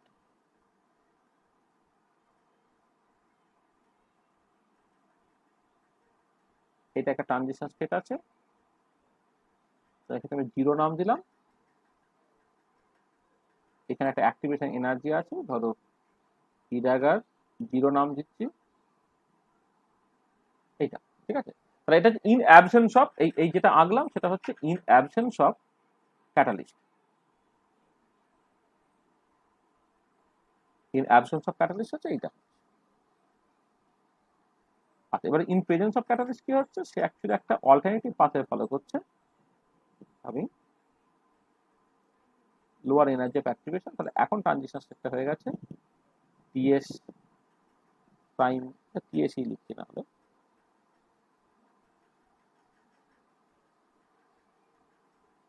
ট্রানজিশন স্টেট এইটা। এখন অ্যাক্টিভেশন এনার্জিটা কি হবে, এইটা হয়ে যাচ্ছে আমার এখন অ্যাক্টিভেশন এনার্জি। যে অ্যাক্টিভেশন এনার্জিটা সার্টেনলি হচ্ছে ইন অ্যাবসেন্স অফ ক্যাটালিস্ট হলে যা হতো তার থেকে আলাদা, এটাতে ইন প্রেজেন্স অফ ক্যাটালিস্ট।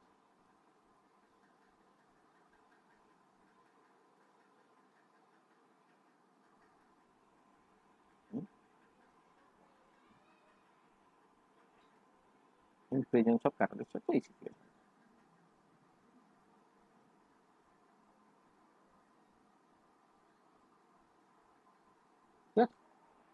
তাহলে আগেরটা হচ্ছে ইন অ্যাবসেন্স অফ ক্যাটালিস্ট, পরেরটা হচ্ছে ইন প্রেজেন্স অফ ক্যাটালিস্ট। ঠিক আছে, তাহলে দেখো যেটা মুখে বলা হয়েছে যে ইন প্রেজেন্স অফ ক্যাটালিস্ট রিঅ্যাকশনটা অল্টারনেটিভ পাথওয়ে ফলো করছে এবং লোয়ার এনার্জি অফ অ্যাক্টিভেশন, তার জন্য রিঅ্যাকশন রেটটা তোমার বেড়ে যাচ্ছে। তাহলে দেখো যখন তুমি এই যে মানে অনেক কিছু এক্সপ্লেন করার জন্য যে আমি অ্যাক্টিভেশন এনার্জিটাকে ভিজুয়ালাইজ করছি এবং সেইখান থেকে রেট অফ দ্য রিঅ্যাকশন কেন টেম্পারেচার বাড়ালে বাড়ে, রেট অফ দ্য রিঅ্যাকশন কেন ক্যাটালিস্ট ইউজ করলে হচ্ছে তোমার বেড়ে যায়, এইগুলোকে নিয়ে যখন আমি বুঝতে চাইবো সেই বোঝাটা কিন্তু এরকম একটা ছবির উপরে বেশ করে। এবার কথাটা হচ্ছে তাহলে এই যে ছবিটা, এই যে সকালে আমি ছবিটা বলছি, এই ছবিটা কি, মানে এই যে ছবিটা তুমি এঁকেছো না রিয়াকশন থেকে প্রোডাক্ট, যে এরকম একটা সুন্দর এইরকম ভাবে মানে একটা যেন একটা ওয়েলের মতো আছে, হ্যাঁ, যেটা হারমোনিক অসিলেটর পোটেনশিয়ালের মতো, তারপর আস্তে আস্তে ওটা বাড়লো, একটা ম্যাক্সিমামে পৌঁছালো, তারপরে কমলো, তারপরে আবার হচ্ছে ওটা আজীব যেন মানে ওই হারমোনিক অসিলেটরের মতো ওরকম একটা অসিলেশন তুমি পেলে। তাহলে এই যে ছবিটাকে আমি এঁকেছি, তাহলে সেই যে ছবিটা, সেই ছবিটাকে কি বলে বলো? সবকিছু তো দাঁড়িয়ে আছে। দেখো আমি যদি রিয়াকশনের রেট বুঝতে চাই হ্যাঁ, টেম্পারেচারের এফেক্ট বুঝতে চাই, ক্যাটালিস্টের এফেক্ট বুঝতে চাই। তো এই যে পার্টিকুলার পার্টটাকে তুমি বুঝতে চাই, তাহলে তুমি তো শুরু করেছো এরকম একটা ছবি দিয়ে। বলো, দেখো এই ছবিটা আঁকলে তোমার ভিজুয়ালাইজেশনে প্রচুর সুবিধা হয় না? এই ছবিটার নাম কি বলো তো, জানো? Energy profile diagram. হ্যাঁ, বলতে পারো এটা এনার্জি প্রোফাইল ডায়াগ্রাম, সেটাও বলতে পারো। আরেক রকমও বলো, আর একটা কি বলো? Sir potential energy surface. হ্যাঁ, সেটাও বলতে পারো। তার মানে এই যে ছবিগুলো তুমি আঁকছো, সেটার হচ্ছে বিভিন্ন বিভিন্ন নাম আছে। একটা তুমি অর্গানিক কেমিস্ট্রির ল্যাঙ্গুয়েজে হয়তো বলছো এনার্জি প্রোফাইল ডায়াগ্রাম, এরকমও নাম দিতে পারো। অথবা অনেক সময় এটাকে তুমি জাস্ট পোটেনশিয়াল এনার্জি সারফেস বলতে পারো।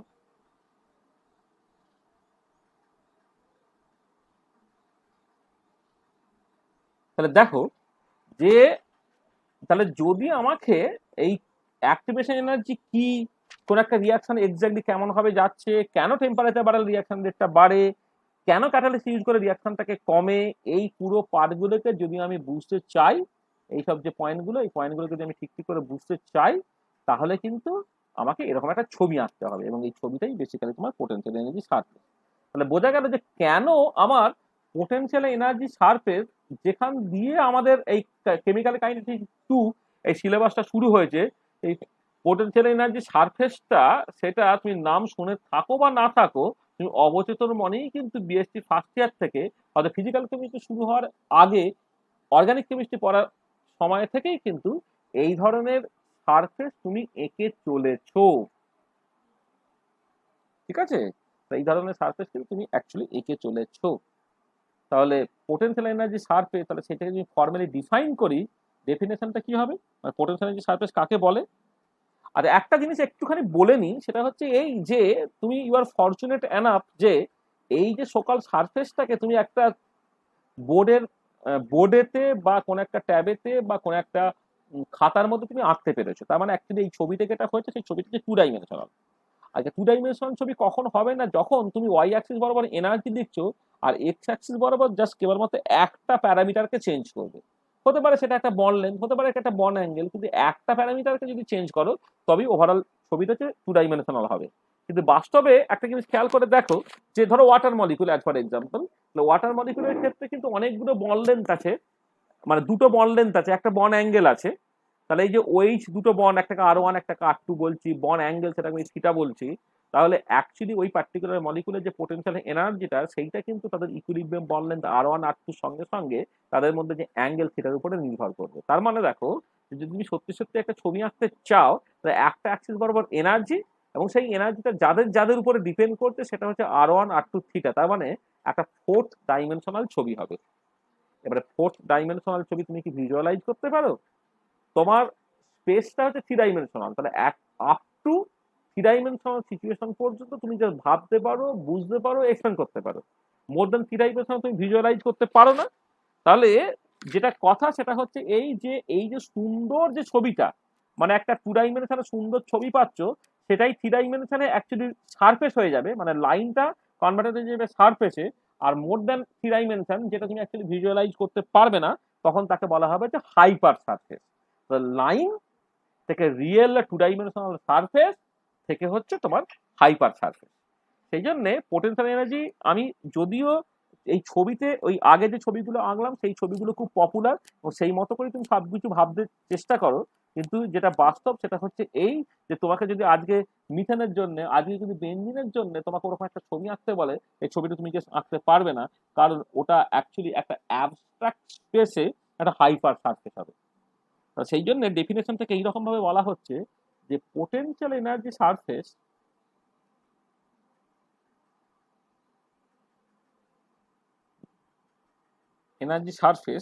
is a hyper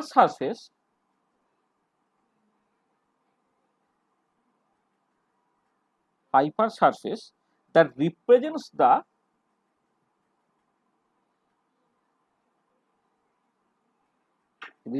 the variation of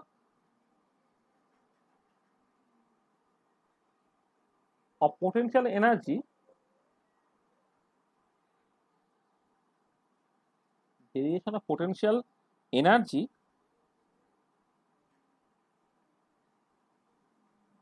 of a system, আর এইখানে যে সিস্টেমটা আমি কনসিডার করছি সেগুলো ইউজুয়ালি একটা মলিকুল আর কি, মানে specially A molecule or a collection of atoms as a function of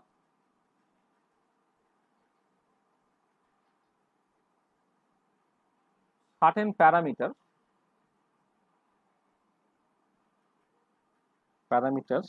such as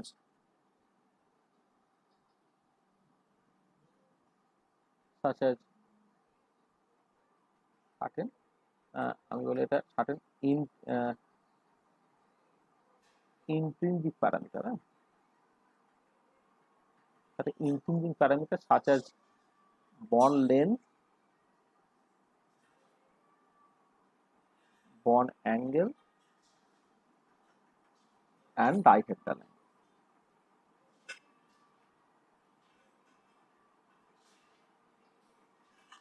তাহলে কি হলো না, পোটেনশিয়াল এনার্জি সারফেস সেটাকে সিম্বলিক্যালি তুমি লিখবে এইরকম ভাবে, কারণ এটা বারবার লিখতে হবে বলে আমি জাস্ট পিএস দিয়ে লিখবো।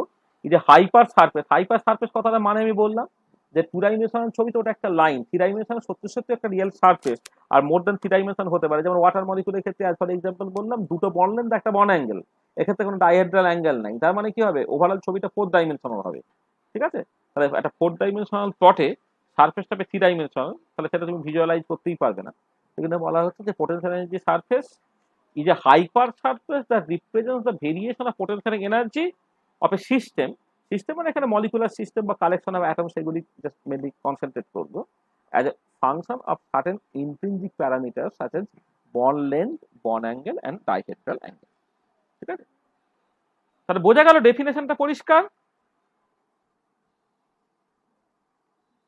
পোটেনশিয়াল এনার্জি সারফেস কাকে বলে তার ডেফিনেশনটা পরিষ্কার তো, মানে এইটা হলো তোমার বেসিক্যালি ডেফিনেশনটা, এটা হচ্ছে তোমার ডেফিনেশন।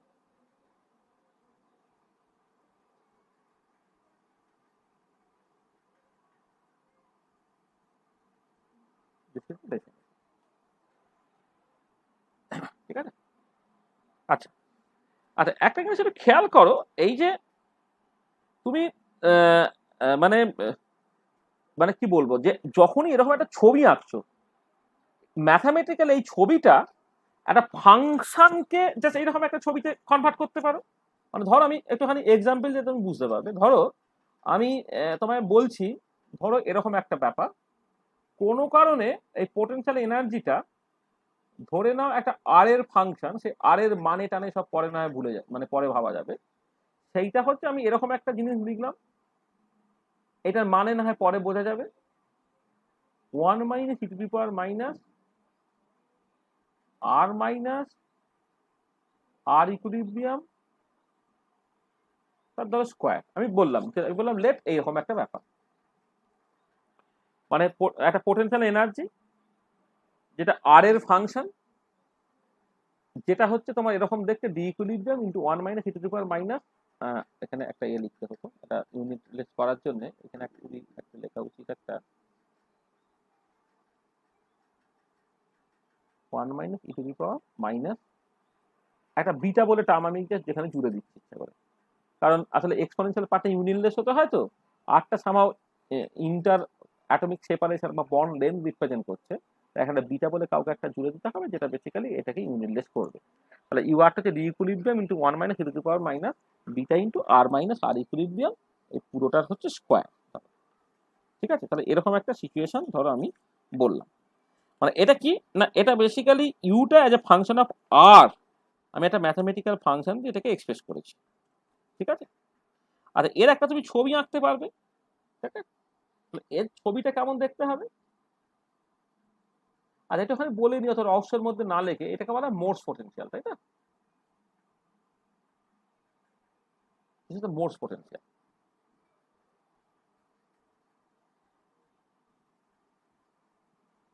কেমন করে আসছে আমি পরে আলোচনা করছি।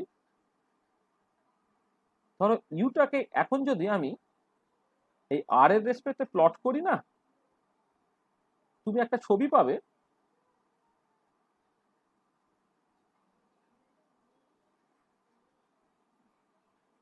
এটাকে আমি অত ভালো আঁকতে পারলাম না, মোটামুটি ভাবে এরকম একটা তুমি ছবি দেখতে পাবে, ঠিক আছে? যেখানে এইটা হচ্ছে তোমার আর ইকুইলিব্রিয়ামের ভ্যালু, আর সামাও যেখানে একটা স্যাচুরেট করে যাচ্ছে এইটা তুমি দেবে ডি ইকুইলিব্রিয়ামের ভ্যালু হবে। এর এক্সপ্লেনেশন হ্যানা আমি সব পরে দিচ্ছি, মানে কেন ছবিটা এরকম দেখতে দেখতে হ্যানা এই সবগুলো নিয়ে আমি পরে আলোচনা করছি। তাহলে এরকম একটা তোমার মোর্স পোটেনশিয়াল, যেটা একটা ডায়াটমিক মলিকুল তুমি কনসিডার করছো, জাস্ট ডায়াটমিক মলিকুল। এখানে M1 মাস আছে, আর এখানে ধরো তোমার M2 মাস আছে, একটা ডায়াটমিক মলিকুল। তাদের মধ্যে যে সেপারেশনটা সেইটা বেসিক্যালি তোমার আর ইকুইলিব্রিয়ামে একটা সেপারেশন ছিল, আর ইকুইলিব্রিয়াম পজিশন থেকে তুমি যদি তাকে কম্প্রেস করো বা তুমি যদি তাকে স্ট্রেচ করো, তাহলে এনার্জিটা এরকম ভাবে যাচ্ছে। অনেকটা বেশি স্ট্রেচ করে ফেললে বন্ডটা ভেঙে যাবে, তখন পোটেনশিয়াল এনার্জিটা কনস্ট্যান্ট হয়ে যাবে, ঠিক আছে? তো এইটা তাহলে এরকম একটা ছবি তুমি পেয়েছিলে। তাহলে এবারে কথাটা হচ্ছে যে দেখো, এই ফাংশন বলে দিলে তবে তার ছবিটা পেলে। আমি যখন ফাংশনটা বলে দিলাম তবে তার ছবিটা পাওয়া গেল। তাহলে পোটেনশিয়াল এনার্জি সারফেস তো বেসিক্যালি ছবিটা। তাহলে প্রত্যেকটা পোটেনশিয়াল এনার্জি সারফেসের ব্যাকগ্রাউন্ডে এরকম একটা ফাংশন আছে। তাহলে এরকম একটা ছবি যখন পাচ্ছি, তাহলে ছবিটা নিশ্চয়ই কোন একটা ফাংশন, তার জাস্ট গ্রাফিক্যাল রিপ্রেজেন্টেশন। তাহলে এই যে ফাংশনটা, তাকে বলা হয় পোটেনশিয়াল এনার্জি ফাংশন। তাহলে যেটা কথা হচ্ছে, যেমন পোটেনশিয়াল এনার্জি সারফেস বললাম, ঠিক অ্যাট দ্য সেম টাইম হচ্ছে তুমি আর একটা টার্ম আমি জাস্ট এখানে উল্লেখ করে দিচ্ছি, সেটা হচ্ছে potential energy function. Potential energy function, potential energy ফাংশনটা বাই ডেফিনেশন তাহলে কি হবে? সেটা হচ্ছে যে একটা analytic function which represents the potential energy surface. তাহলে it is an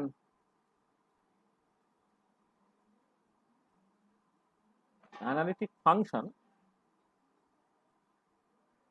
that represents, it is an analytic function that represents a potential energy surface.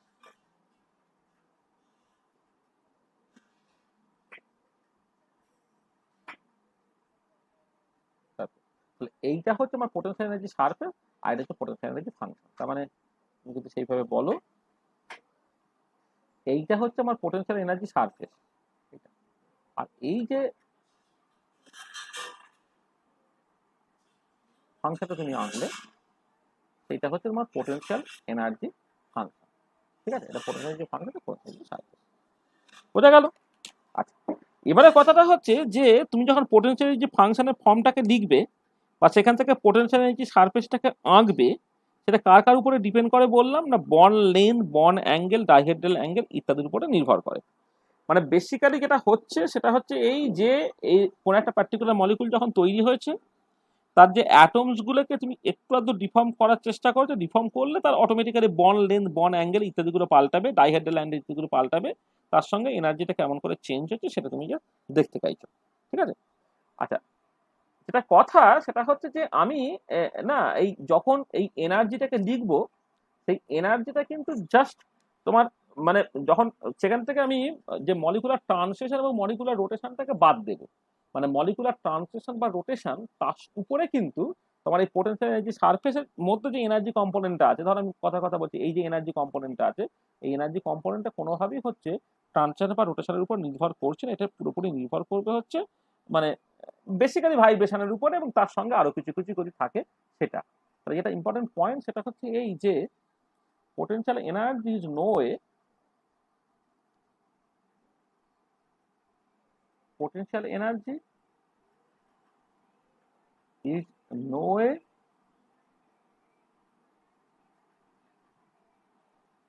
dependent on translational and rotational motion of the molecule.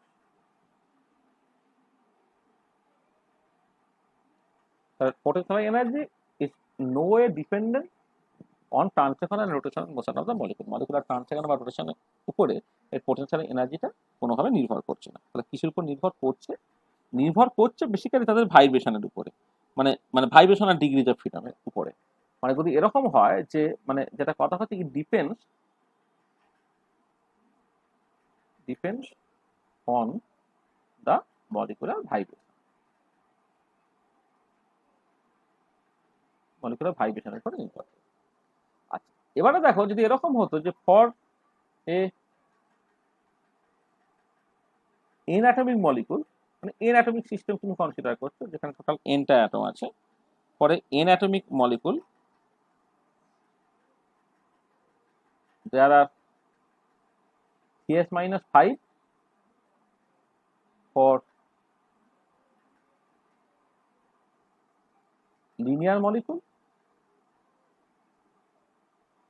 or Cn minus 6 for non-linear molecule. So for an atomic molecule there are Cn minus 5 or Cn minus 6 vibrational degrees of freedom. তাহলে এনাটমিক মলিকুলের জন্য Cn minus 5টা বা Cn minus 6টা vibrational degrees of freedom আছে, ঠিক আছে এটা। আচ্ছা, এবারে এই যে ভাইব্রেশনাল ডিগ্রিজ অফ ফ্রিডম গুলো, সেইগুলো না বিভিন্ন রকম ভাবে তোমার জাস্ট কানেক্ট, মানে মানে বেসিক্যালি কি একটা মলিকুল মানে কি অ্যাটম গুলো তার তো ইন্টার কানেক্টেড বা ইন্টার রিলেটেড, তারা তো আইসোলেটেড অ্যাটমের মতো নয়। তাহলে এবারে এই তারা এই কানেক্টেড হয়ে গিয়ে একটা পার্টিকুলার স্ট্রাকচার দেয়। এবার এই পার্টিকুলার স্ট্রাকচার দিয়ে দেওয়ার জন্য দেখা যাবে যে এই যে অর্গানাইজড যে মুভমেন্ট গুলো, সেই অর্গানাইজ মুভমেন্ট গুলোকে তুমি জাস্ট একটু অন্যরকম ভাবে এক্সপ্রেস করতে পারো। অন্যরকম ভাবে এক্সপ্রেস করবো কিরকম ভাবে, জাস্ট জাস্ট সিম্পলি এটাকে bare vibrational degrees of freedom না ভেবে তুমি ওটাকে জাস্ট রিপ্লেস করে ফেলতে পারবে কতগুলো bond angle, bond length, dihedral angle ইত্যাদি থ্রু দিয়ে আর কি।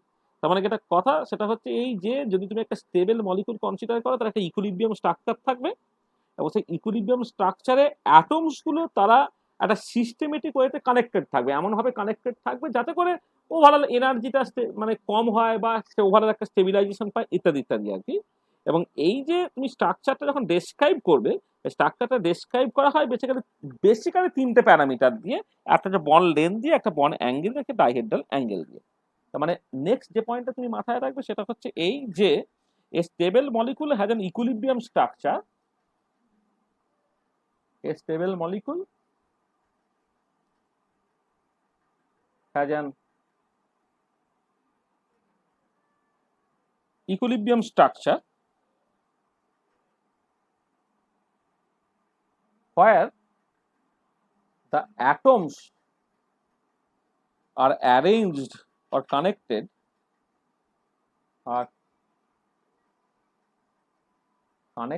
and arranged in a systematic way. একটা সিস্টেমেটিক ওয়েতে তারা হচ্ছে কানেক্টেড থাকবে। এবারে there are three intrinsic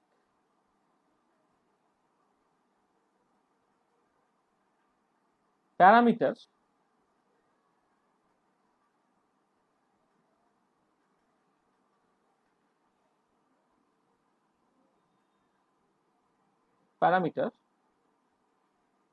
that can describe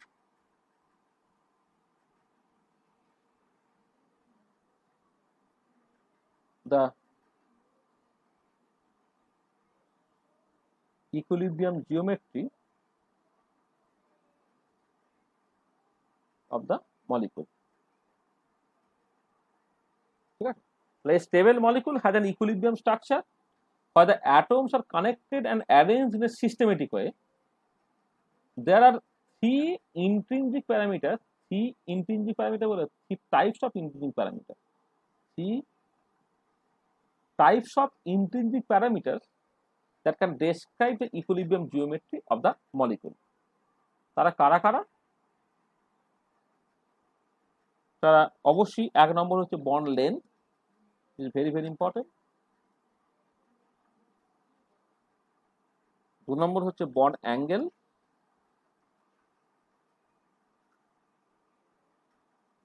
এটা আর নেক্সট হচ্ছে ডাইহেড্রাল অ্যাঙ্গেল। ডাইহেড্রাল অ্যাঙ্গেল তোমরা নিশ্চয়ই জানো, মানে বন লেন্থ বন অ্যাঙ্গেল তো সবাই জানে। ডাইহেড্রাল অ্যাঙ্গেল সে সম্বন্ধে নিশ্চয়ই তোমার ধারণা আছে। ডাইহেড্রাল অ্যাঙ্গেল দিয়ে জিওমেট্রিটা ডিটারমাইন্ড হচ্ছে এরকম একটা মলিকুলার এক্সাম্পল দিতে পারবে যেখানে বন লেন্থ বন অ্যাঙ্গেল যথেষ্ট না, ডাইহেড্রাল অ্যাঙ্গেলটাও বলতে হয়? বলো। Sir hydrogen peroxide. একদম একদম সুন্দর বলেছো। H2O2। হ্যাঁ একদমই। এই যে এরকম একটা স্ট্রাকচারের কথা তুমি বলছো হাইড্রোজেন পারঅক্সাইডের ক্ষেত্রে, হাইড্রোজেন পারঅক্সাইডের ক্ষেত্রে যেটা হচ্ছে তোমার তোমার এই এই অক্সিজেন অক্সিজেন হাইড্রোজেন তারা অ্যাজিপ একটা প্লেনে থাকে।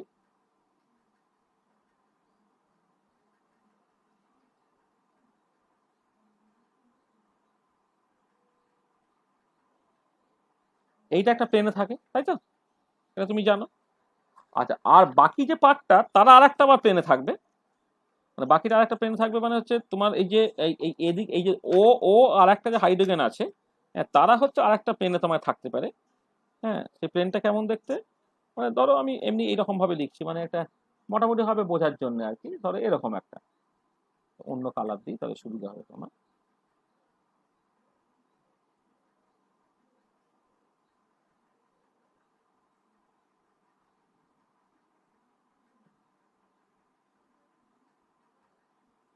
মানে এই একটা ধরো স্ট্রাকচার, মানে পরিষ্কার বোঝা গেছে দুটো প্লেন হচ্ছে আলাদা। তাহলে ও ও এইচ একটা প্লেনে থাকছে, আর তোমার এদিকে হচ্ছে এই ও ও এইচ এটা হচ্ছে আর একটা প্লেনে থাকছে। এই দুটো প্লেনের মধ্যে একটা অ্যাঙ্গেল নিশ্চয়ই কাজ করবে। এই যে অ্যাঙ্গেলটা এই যে অ্যাঙ্গেলটা এই অ্যাঙ্গেলটা আমি ধরো একটা নাম দিচ্ছি, একটা ফাই বা কিছু একটা নাম দিলাম। এই ফাইটা হচ্ছে তোমার ডাইহেড্রাল অ্যাঙ্গেল।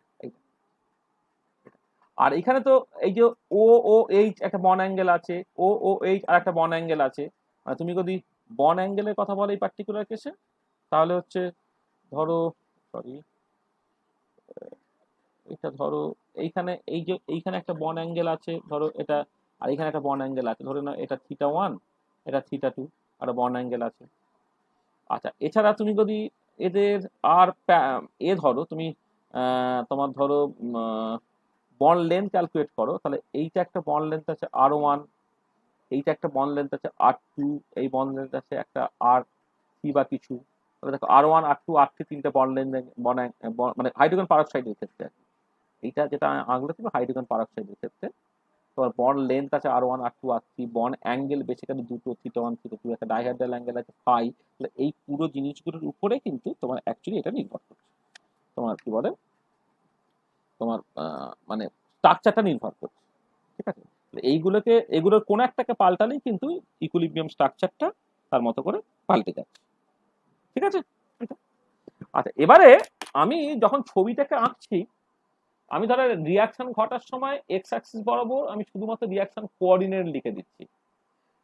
আচ্ছা, এদিকে মোটস পটেনশিয়ালের ছবিটা যখন আমি আঁকলাম সেখানে হচ্ছে আর এর রেসপেক্টে প্লট করছি। এখানে নিচে চলে এসছে, এখানে উপরে তুলে দিই এটা।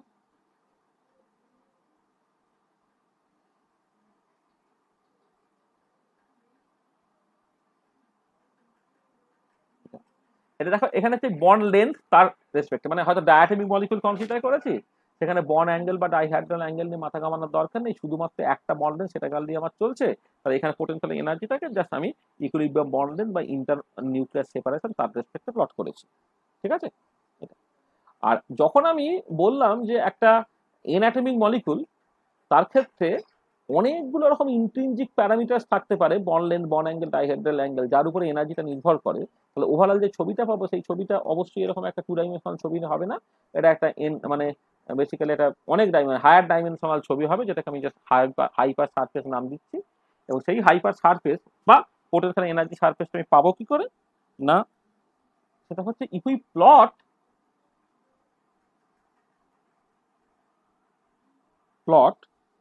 potential energy of the molecule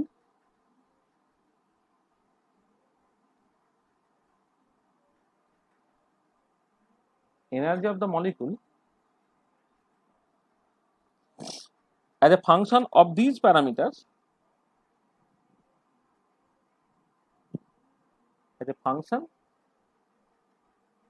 of these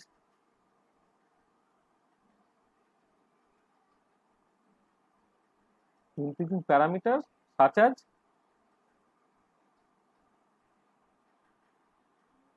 bond length,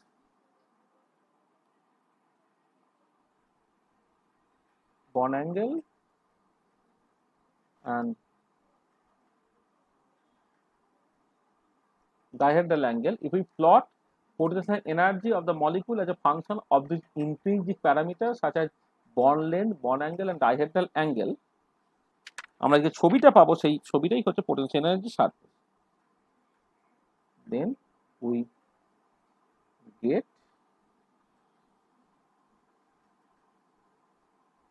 a hyper surface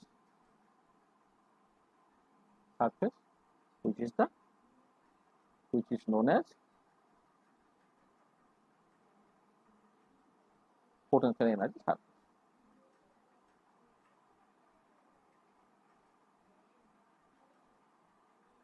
Known as the potential energy surface.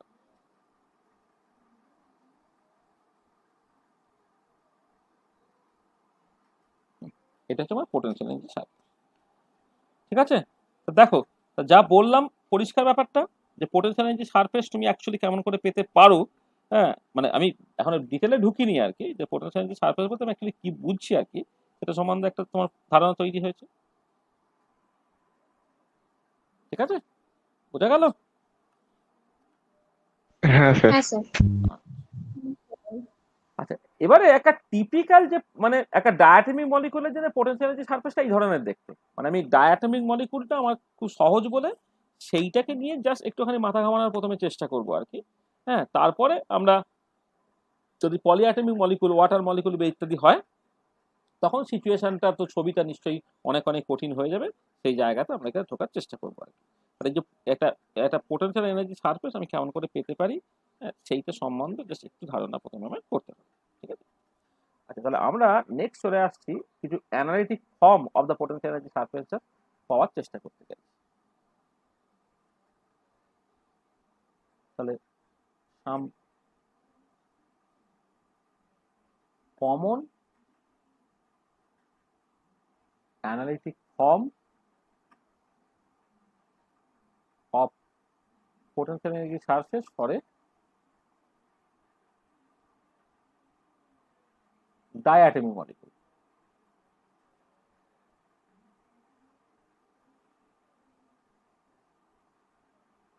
তো diatomic molecule এর জন্য একটা potential energy মানে potential energy surface এর একটা ফর্ম যখন পেতে চাইছি। আচ্ছা আচ্ছা, প্রথমেই একটা কাজ করো, ধরো যে কিছু কিছু মলিকুল তৈরি হয় প্রচন্ড উইক ফোর্স দিয়ে, মানে একটা ট্রু কেমিক্যাল বা আয়নিক বন্ডিং সেখানে তৈরি হচ্ছে না।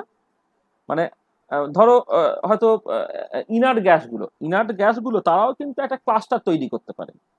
হ্যাঁ, তোমরা নিশ্চয়ই শুনেছো যে জেনন ক্লাস্টার বা এই ধরনের আর্গন ক্লাস্টার ইত্যাদি আর কি। তাহলে অনেক সময় হয় যে যে ট্রু যে আয়নিক বন্ড বা কোভালেন্ট বন্ড বা কোঅর্ডিনেট কোভালেন্ট বন্ড এরকম তৈরি হচ্ছে না, তার বদলে হচ্ছে জাস্ট কিন্তু উইক ফোর্সেস দিয়ে বা সুপ্রামলিকুলার ফোর্সেস দিয়ে কিছু কিছু বন্ডিং তোমার তৈরি হতে পারে। আচ্ছা, তাহলে প্রথম যে জিনিসটা আমি কনসিডার করব, জাস্ট যদি ধরে নাও যে তাদের মধ্যে যে ফোর্সটা অপারেটিং, যেটা নিউটন কোভ্যালেন্ট মলিকুলার্সের মধ্যে যে ফোর্স অপারেটিংটা হয় আর কি, সে ধরনের সিচুয়েশন, এটা হচ্ছে ভ্যান ডের ওয়াল ইন্টারঅ্যাকশন, সেটাকে আমি প্রথমে দেখতে চাইছি। তবে প্রথমে আমি যেটা দেখতে চাইবো সেটা হচ্ছে যে potential energy surface that arises due two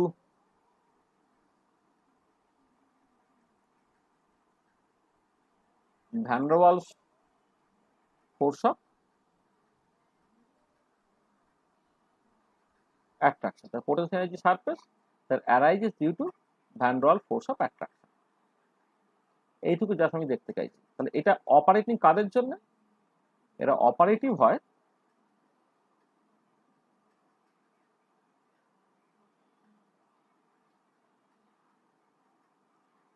operative for neutral covalent molecules. Operative for operative between inert gases and neutral covalent molecule. Inert gas এবং নিউট্রাল কোভ্যালেন্ট মলিকুলস তাদের মধ্যে একটা টাইপ অফ কি বলবো পোটেনশিয়াল কাজ করে।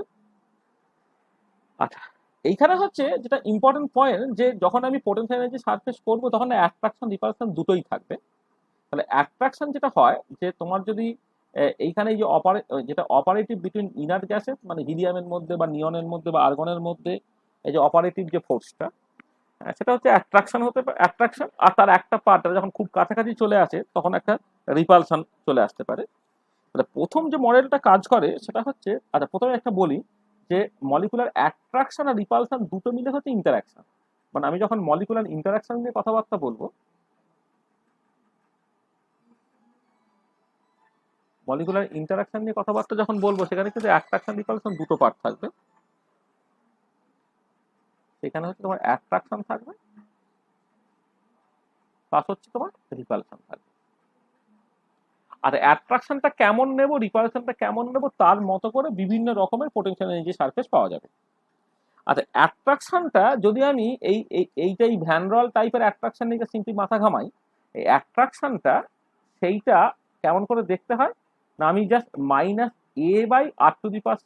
এই টাইপের দেখতে। আর তোমরা জানো, এইটা আমি আর ডিটেলে আলোচনা করছি না, যে দুটো নিউট্রাল কোভ্যালেন্ট মলিকুলস বা ইনার্ট গ্যাসের মধ্যে যে অ্যাট্রাকশনটা, এটা dipole dipole attraction, dipole induce dipole attraction আর ইনডিউস ডাইপোল অ্যাট্রাকশন, তাদের কম্বিনেশন মিলে যে অ্যাট্রাকশনটা সেটা হচ্ছে ভ্যান ডার ওয়াল অ্যাট্রাকশন। যার ফর্ম সেটা অ্যাট্রাকটিভ হয়, এটা 1/r⁶ এর সঙ্গে প্রপোর্শনাল হয়, সেখানে অ্যাট্রাকশনটা -a/r⁶ এই টাইপের দেখতে হয়। ঠিক আছে, এইটা দেখো যেটা বলা হচ্ছিল যে তুমি যদি মানে দেখবে যখন তুমি এই বিভিন্ন রকমের পোটেনশিয়ালের ছবি তুমি আঁকতে চাইবে বা পোটেনশিয়াল এনার্জি ছাড়বে আঁকবে, যেমন ধরো যে টাইপের ক্লাস্টার তৈরি হয়, ইনার্ট গ্যাস হিলিয়াম বা আর্গন বা জেনান, তারা না একটা ইনার্ট গ্যাস ক্লাস্টার তৈরি করে। সেই ইনার্ট গ্যাস ক্লাস্টার যেটা তৈরি হয় সেটা মেনলি হচ্ছে ভ্যান রল টাইপ অফ অ্যাট্রাকশন দিয়ে। আচ্ছা, এবারে ভ্যান রল টাইপের অ্যাট্রাকশন যেটা, সেই অ্যাট্রাকশনের মধ্যে তোমার থাকে কে না dipole dipole attraction, dipole induce dipole attraction, induce dipole attraction, এই সবগুলো থাকে। এই সবগুলোকে কম্বাইন্ড তুমি জাস্ট -a/r⁶ এইরকম ভাবে লিখতে পারো। এ হচ্ছে জাস্ট বিভিন্ন রকমের মলিকুলার প্যারামিটার উপরে নির্ভর করে, ডাইপোল মোমেন্টের উপরে এ নির্ভর করবে, পোলারাইজেবিলিটির উপরে এ নির্ভর করবে, পার্টিকুলারলি ডাইপোল ডাইপোল ইন্টারাকশনে করে টেম্পারেচারের সঙ্গে ইনভার্সলি প্রপোর্শনাল একটা রিলেশন থাকবে। টেম্পারেচার বাড়লে ডাইপোল ডাইপোল ইন্টারাকশনটা কমে যায়। এই সবগুলোকে একসাথে মিলে তুমি একটা ভ্যান ডর অ্যাট্রাকশন পাও, যেটা -a/r⁶ টাইপের দেখতে। সেই অ্যাট্রাকশনটা আমি একটু পরে একটু ভালো করে জাস্ট আলোচনা করছি। আচ্ছা, এবারে তার সঙ্গে সঙ্গে একটা রিপালশন পার্ট থাকে। রিপালশন পার্টটা কেমন দেখতে না, রিপালশন পার্টটা তোমার অরিজিনেট করে বিভিন্ন জায়গা থেকে। এই অরিজিন করে এইটা একটা হচ্ছে মানে এই রিপালশনটা বিভিন্ন রকমের হয়। প্রথম যে রিপালশনটা সেটা ধরো হার্ড স্ফিয়ার রিপালশন বলছি, একটা হচ্ছে হার্ড স্ফিয়ার রিপালশন। তাহলে দেখো কি হচ্ছে না, একটা হচ্ছে তোমার অ্যাট্রাকশন পার্ট আছে, এটা -a/r⁶ টাইপের দেখতে, আর একটা রিপালশন পার্ট থাকে যেটা hard sphere repulsion. Hard sphere রিপালশনটা কি সেটা আমি এখানে আলোচনা করছি। এই দুটো মিলে তুমি একটা টাইপ অফ ইন্টারাকশন পেতে পারো। আচ্ছা, আচ্ছা, এই যে হার্ড স্ফিয়ার রিপালশনটা কেমন দেখো,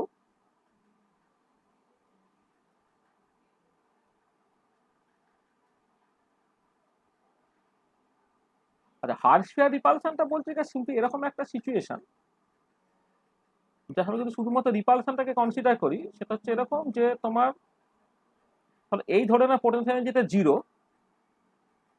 এদিকে তুমি একটা পোটেনশিয়াল এনার্জি প্লট করছো। এবারে একটা ডিস্টেন্স তুমি কনসিডার করে নাও, আমি এইদিকে আর প্লট করছি, ধরে না এটা r=σ। হ্যাঁ, বলছে যে যদি এরকম হয় যে তোমার আটটা মানে ইন্টার অ্যাটমিক বা ইন্টার মলিকুলার সেপারেশনটা এই সিগমা থেকে বেশি হচ্ছে, তাহলে তাদের মধ্যে কোনো রিপালশন নেই। আর যদি ওটা ওই 8টা সিগমা বা সিগমার থেকে কম হয়ে যায়, তখন তাদের মধ্যে এত বেশি রিপালশন হচ্ছে যে তারা আর কোনো রকম ভাবেই কাছাকাছি আসতে পারছে না। ঠিক আছে, সেটা হচ্ছে তোমার basically hard sphere model. Hard sphere মডেলটা হচ্ছে এরকম যে তোমাকে ধরে নিতে হচ্ছে যে অ্যাজিভ যেন তুমি এই যে দুটো অ্যাটম কনসিডার করছে, এই একটা অ্যাটম, এ একটা অ্যাটম, বা দুটো মলিকুল যে কনসিডার করছে, এই দুটো মলিকুল এরা যেন একটা হার্ড স্ফিয়ার, তাহলে এই হার্ড স্ফিয়ার তারা জাস্ট একে অপরকে জাস্ট মানে টাচ পর্যন্ত করতে পারে, এই পর্যন্ত, মানে তারা হচ্ছে জাস্ট সিম্পলি এই টাচটাকে করলো, সেইটা হচ্ছে তোমার সিগমা।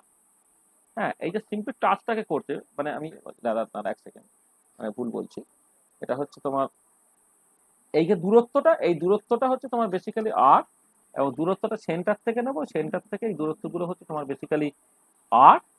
এবারে তারা নিয়ারেস্ট কতখানি দূরত্ব আসতে পারে না, এইটা আর এইটা জাস্ট সিম্পলি তোমার টাচ করে গেল, টাচ করলে তাদের সেন্টারের মধ্যে যে দূরত্বটা সেটাই বেসিক্যালি সিগমা। সিগমাটাকে বলতে পারো তুমি কলিশনাল ডায়ামিটার, কলিশনাল ডায়ামিটার। আর এইখানে কি করা হচ্ছে না, অ্যাটমস আর মলিকুলস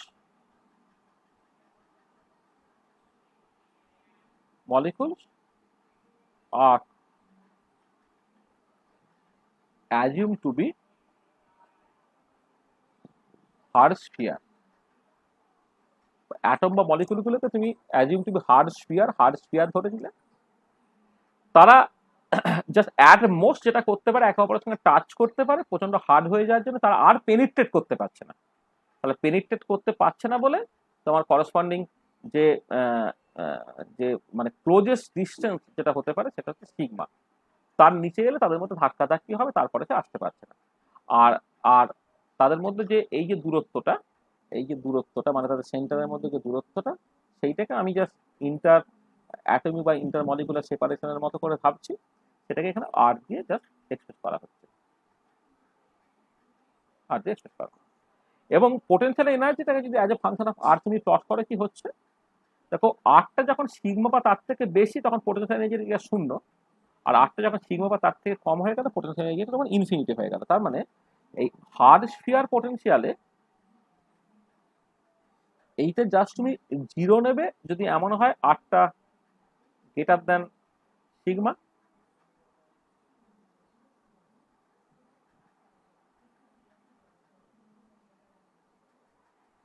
আর আরটা ইকুয়াল টু তুমি ইনফিনিটি নেবে ইফ আরটা লেস ইকুয়াল টু সিগমা। তাহলে এই যে পোটেনশিয়ালটা সেটা তোমার হার্ড স্ফিয়ার রিপালশন বা হার্ড স্ফিয়ারের মডেলে করসপন্ডিং ইন্টারমলিকুলার রিপালশনটা, ঠিক আছে? তাই মানে বেসিক্যালি একটা intermolecular repulsion in hard sphere model, সেটা তুমি হার্ড স্ফিয়ার রিপালশন বলছো।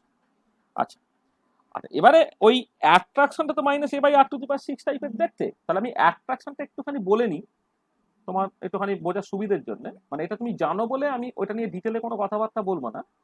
ভ্যান ডার ওয়ালস অ্যাট্রাকশন বলতে আমি যেটা বুঝছি, সেটাকে আমি অ্যাজ এ হোল তোমার minus A by R to the power 6 এর মতো করে লিখেছি। এর মধ্যে কিন্তু তিনটে কম্পোনেন্ট থাকে। এর মধ্যে যেটা তোমার থাকে, একটা হচ্ছে ডাইপোল ডাইপোল অ্যাট্রাকশন থাকে বা ডাইপোল ডাইপোল ইন্টারাকশন থাকে। এটাকে অনেক সময়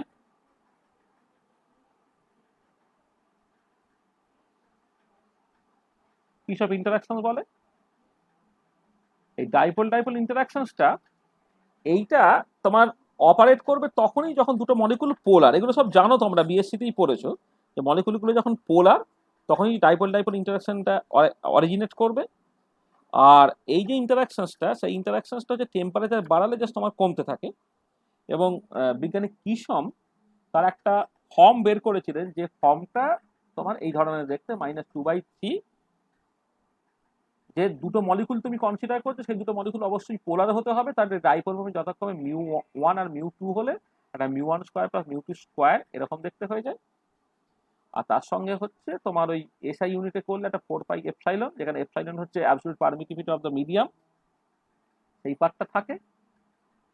একটা বোলম্যান কনস্ট্যান্ট, তার সঙ্গে টেম্পারেচার থাকবে, টেম্পারেচার থাকলে বোলম্যান কনস্ট্যান্টের সঙ্গে সে টেম্পারেচারটা আসবে।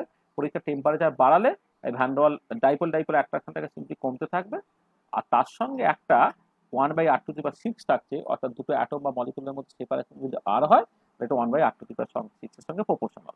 আর এই মাইনাস সাইনটা এটা বেসিক্যালি রিপ্রেজেন্ট করছে ইটিজের অ্যাট্রাকশন। তাহলে কি হলো, ডাইপোল ডাইপোল বা কিসব ইন্টারাকশন হচ্ছে ইন্ডিভিজুয়াল মলিকুলগুলো ডাইপোল মোমেন্ট বাড়লে বাড়ে, ইন্টারমলিকুলার সেপারেশন কমলে তবে বাড়ে, আর টেম্পারেচারের সঙ্গে সেটা ইনভার্সলি প্রপোর্শনাল।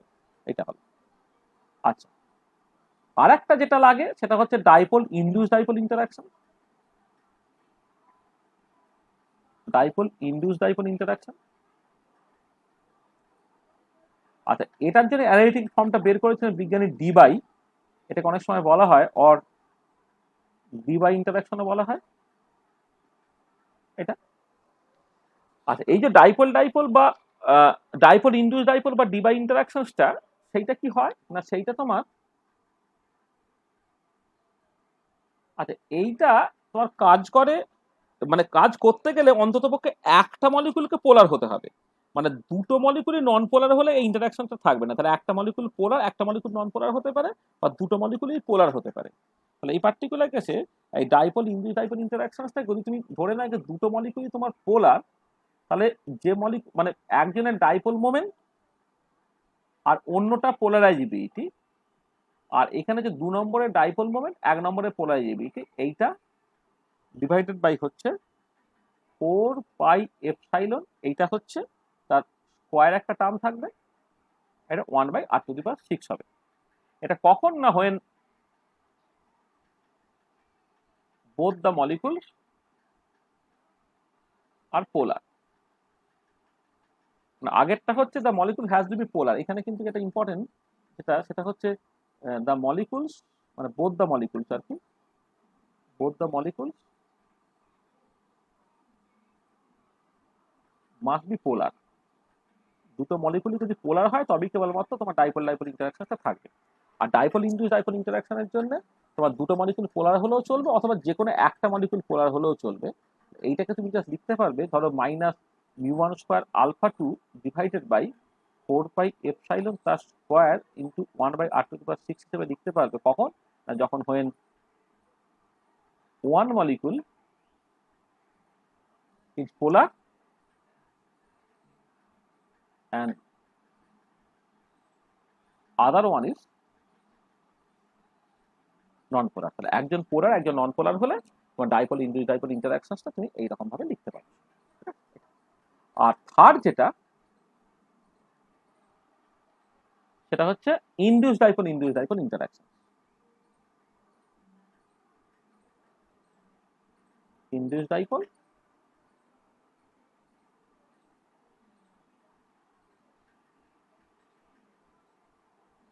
ইন্টারাকশন, অনেক সময় এটাকে বলা হয় লন্ডন ইন্টারাকশন বা লন্ডন ডিসপারশন ইন্টারাকশন।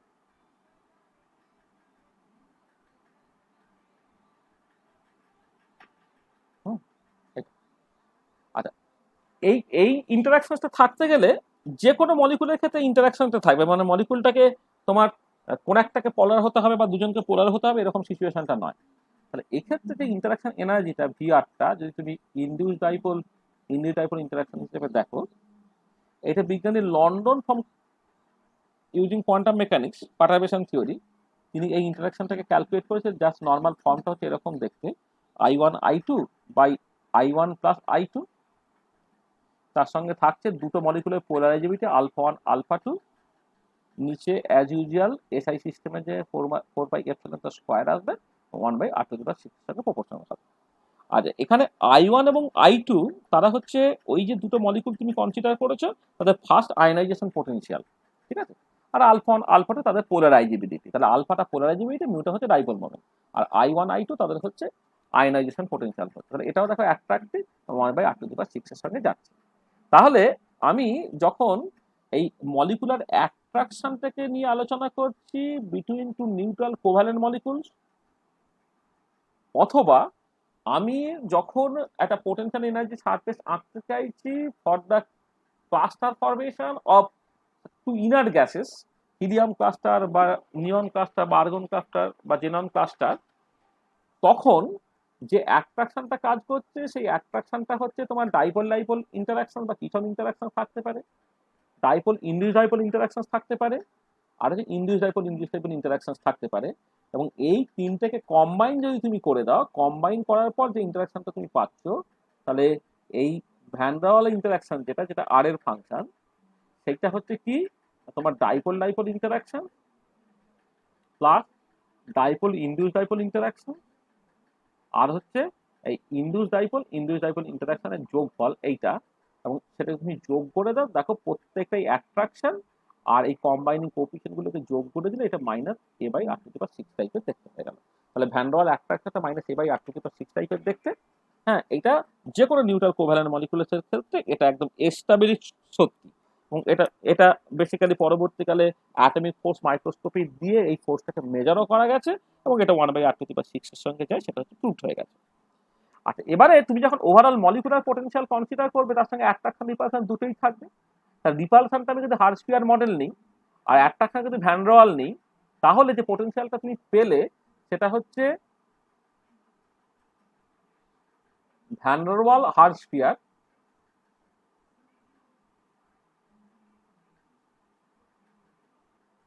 এই যে পোটেনশিয়াল এনার্জি সারফেসটা,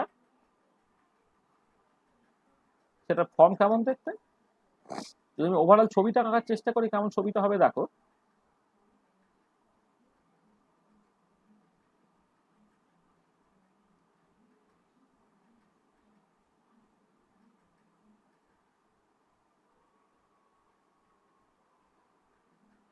এদিকে তুমি আর প্লট করছো,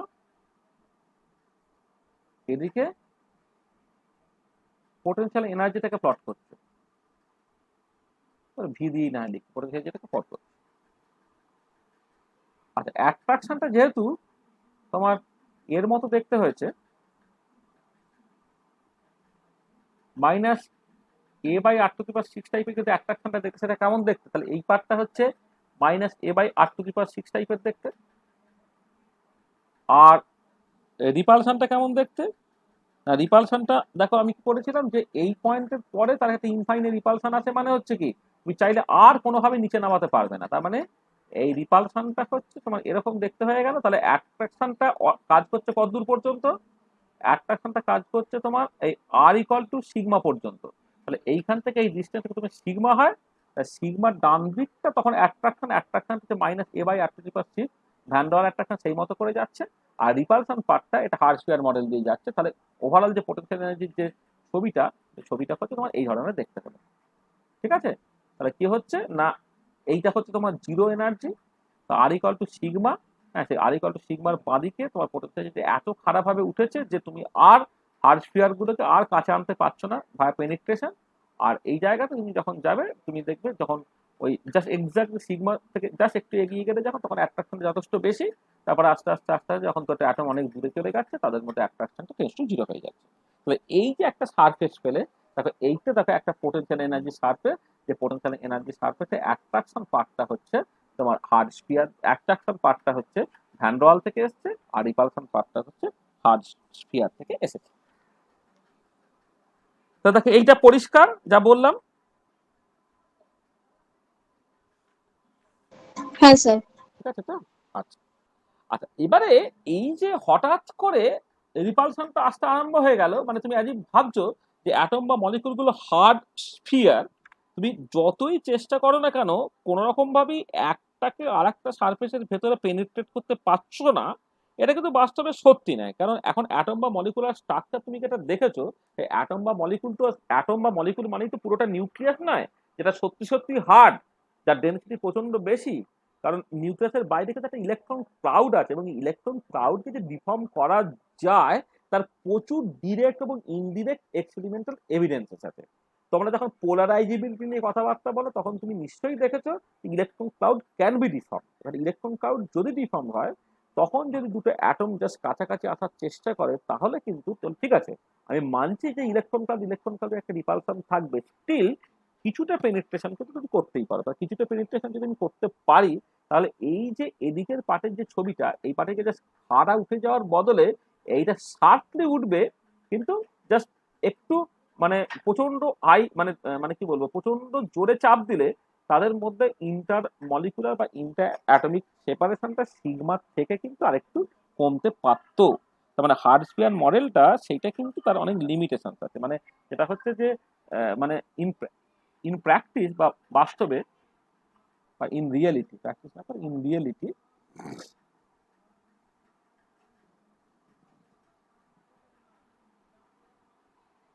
reality, atoms or molecules are not hard sphere.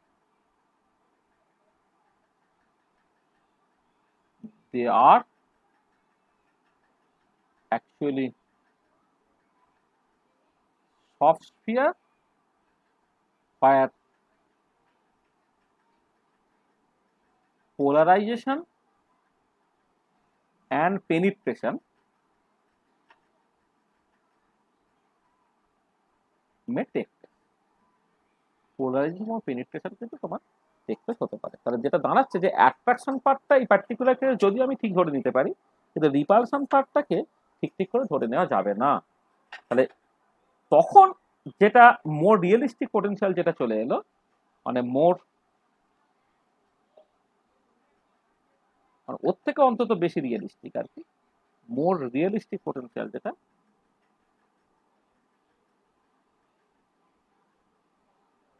potential for construction of potential energy surface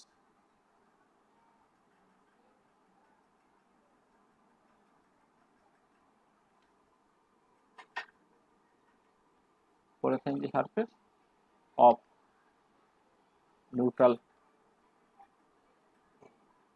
covalent molecules or inert gases, সেইটা হচ্ছে তোমার লেনার্ড জোন পোটেনশিয়াল। মানে মোস্ট পপুলার যে এটা মাই পোটেনশিয়াল বলে একটা পোটেনশিয়াল আমরা পরে আলোচনা করব, মোস্ট পপুলার যেটা চলে এলো এরপরে হচ্ছে লেনার্ড জোন পোটেনশিয়াল। ঠিক আছে, আচ্ছা লেনার্ড জোন পোটেনশিয়ালে এই অ্যাট্রাকশনটাকে এইরকম ভাবেই নেওয়া হচ্ছে, আর রিপালশনটা হচ্ছে এই r⁻12 এর মতো করে নেওয়া হচ্ছে। অ্যাট্রাকশনটা -a/r⁻6 আর রিপালশনটা b/r⁻12। তাহলে এই যে পোটেনশিয়ালটা, এই পোটেনশিয়ালটা কি করে এলো এবং এইটা ছবি কেমন হবে সেইখান থেকে কি জিনিস তুমি বুঝতে পারো, এই ডিটেলিংটা এবার আমাদেরকে আলোচনা করার দরকার আছে। ঠিক আছে, আচ্ছা তোমাদের তো 12টার বেশি বেজে গেছে। হ্যাঁ, মানে আমাদের তো একটা ক্লাসে যেহেতু সবটা শেষ হবে না, আমার মনে হয় this is the correct time এখন শেষ করা যেতে পারে। কারণ লেনার্ড জোন পোটেনশিয়াল এইটা নিয়ে কিন্তু আমরা কথাবার্তা যখন বলবো, এটা নিয়ে অনেকটা কথাবার্তা বলতে হবে, মানে এটা তো আধ ঘন্টা 40 মিনিট আমাদের লাগবেই। সেইটা আমরা এখন আলোচনা করছি না, এটা আমার নেক্সট দিনে নেক্সট শনিবার 10টার সময় আমরা এই জিনিসটা আলোচনা করবো। তো দেখো, তাহলে আমরা প্রথম থেকে কি আলোচনা করলাম সেটা একটুখানি সামারাইজ করে নেওয়া যাক। তাহলে আমরা প্রথম থেকে কি বলছি না, আমাদের সিলেবাসে কি আছে সেইটাকে আমাকে প্রথমে মাথায় রাখতে হচ্ছে। যে আমাদের যে পোটেনশিয়াল মানে কেমিক্যাল কাইনেটিক্স 2 যেটা, এটা অবভিয়াসলি আমি তো কেমিক্যাল কাইনেটিক্স তোমাদের কাউকেই একদম শুরু থেকে পড়াইনি। আমাকে একটা স্টিপুলেটেড সিলেবাস দিয়ে দেওয়া হয়েছে, তার সিলেবাসটাকে আমাকে জাস্ট সিম্পলি কভার করে দিতে হবে। সিলেবাসে প্রথম আইটেম যেটা নিয়ে আমাকে আলোচনা করতে বলছে সেটা হচ্ছে পোটেনশিয়াল এনার্জি, তারপরে পোটেনশিয়াল এনার্জি সারফেস, তারপরে আস্তে আস্তে অনেকগুলো জিনিসপত্র আছে এবং রিলেটেড ফেনোমেননগুলো আছে। তাহলে পোটেনশিয়াল এনার্জি সারফেসে ঢোকার আগে আমি যা সামান্য কিছু কথাবার্তা বলেছি সেটা হচ্ছে এই যে কেমিক্যাল কাইনেটিক্স কি সেই ডেফিনেশনটাকে বলেছি, it is science that deals with rates and mechanism of chemical reaction. এবারে যদিও আমি এখানে rates and mechanism of chemical reaction বলছি, অনেক সময় অনেক ফিজিক্যাল প্রসেসের রেটটাও হচ্ছে এই কেমিক্যাল কাইনেটিক্সের যে মূল ফিলোসফি বা মূল প্রিন্সিপাল তার মধ্যে পড়ে যায়।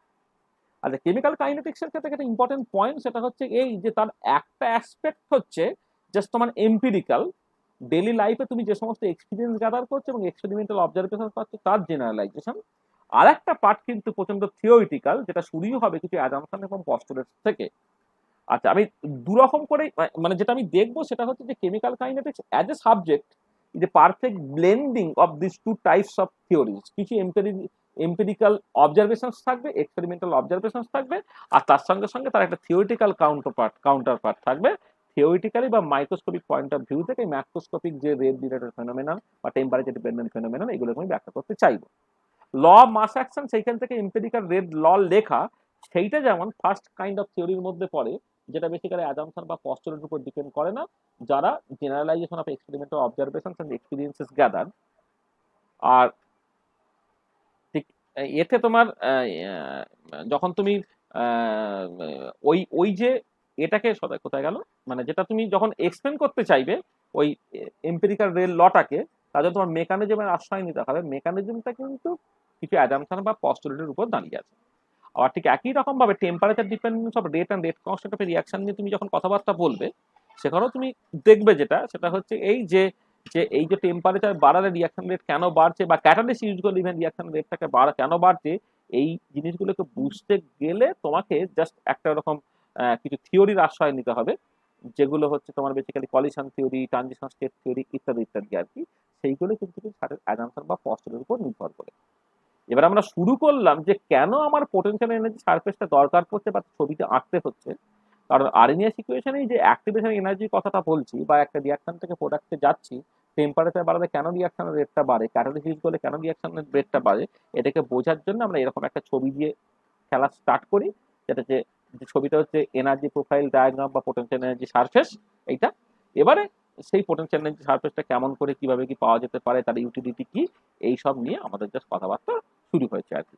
সেরকম করে আমরা এগোচ্ছি। আমরা খুব সামান্যই এগোতে পেরেছি পোটেনশিয়াল এনার্জি সারফেসের কনটেক্সটে। পরের দিন আমি জাস্ট মেনলি যে জিনিসটা কভার করবো সেটা লেনার্জ পোটেনশিয়াল, সেখানে ডিটেলে কথাবার্তা বলার স্কোপ আছে। এক্ষেত্রেও দেখতে পাওয়া যাবে রিপালশনটার মধ্যে একটুখানি গন্ডগোল আছে, সেই জন্য এই অ্যাট্রাকশন পার্টটা মাইনাস এ বাই r⁴ যেমন আছে তেমন আমি রাখবো, যে রিপালশন পার্টটা আমি একটুখানি পাল্টে দেবো আর কি। হ্যাঁ, সেইটা হচ্ছে তোমার বাকিংহাম পোটেনশিয়াল বলে, একটা ভ্যান ডল বাকিংহাম পোটেনশিয়াল, সেটা আমরা আলোচনা করবো। তারপরে দেখবো এটা যেমন নিউট্রাল কোভ্যালেন্ট মলিকুলসের মধ্যে এই টাইপের ইন্টারাকশন গুলোতে ঠিক আছে, কিন্তু যখন তুমি সত্যি সত্যি কোভ্যালেন্ট লিঙ্কেজটা তৈরি হবে, যেমন ধরো তুমি হাইড্রোজেন মলিকুল যখন কনসিডার করবে, যখন ক্লোরিন মলিকুল কনসিডার করবে, তাহলে হিলিয়াম দিয়ে হিলিয়াম ক্লাস্টার হওয়া আর হাইড্রোজেন অ্যাটম দিয়ে হাইড্রোজেন মলিকুল হওয়ার মধ্যে আকাশ পাতাল তফাৎ আছে। তাহলে তখন মলিকুলার পোটেনশিয়াল দরকার পড়বে, যেখানে সত্যি সত্যি ওভারল্যাপটা হয়। সেইটাকে আমি জাস্ট প্রথমে লেনার্জন পোটেনশিয়াল দিয়ে বোঝার চেষ্টা করবো। তাহলে 2 ডাইমেনশনাল পোটেনশিয়াল এনার্জি সারফেস গুলো হয়ে যাওয়ার পরে তারপরে চলে আসবো ওয়াটার মলিকুলের মতো সিচুয়েশন, যেখানে 3 ডাইমেনশনাল পোটেনশিয়াল এনার্জি সারফেস হচ্ছে, সেখান থেকে মিনিমাম এনার্জি পাস ইত্যাদি ইত্যাদি এইসব নিয়ে জাস্ট কথাবার্তাগুলো আমাদের এগোবে। মানে কয়েকটা ক্লাসটা চলতে থাকবে, করে আমরা দিনের শেষে ফাইনাল যে সিলেবাসটা বলেছি সেই সিলেবাসটাকে কভার করতে পারবো। তো দেখো, যা বলেছি এখন পর্যন্ত, তাতে কারো যদি কোনো অসুবিধা থাকে তো বলতে পারো। পুরো জিনিসটাকে বুঝতে যদি কোনো অসুবিধা থাকে আমায় বলো।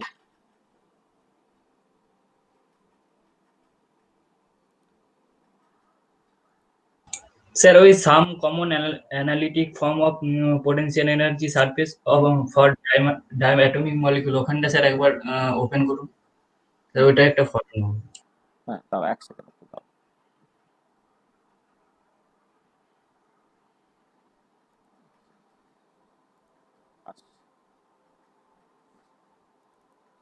সেভ করে রাখি।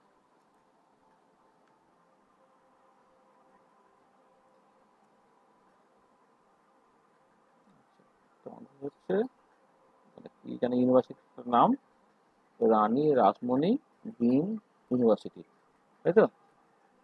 হ্যাঁ sir. Same 2 chemical kinetics chapter 1।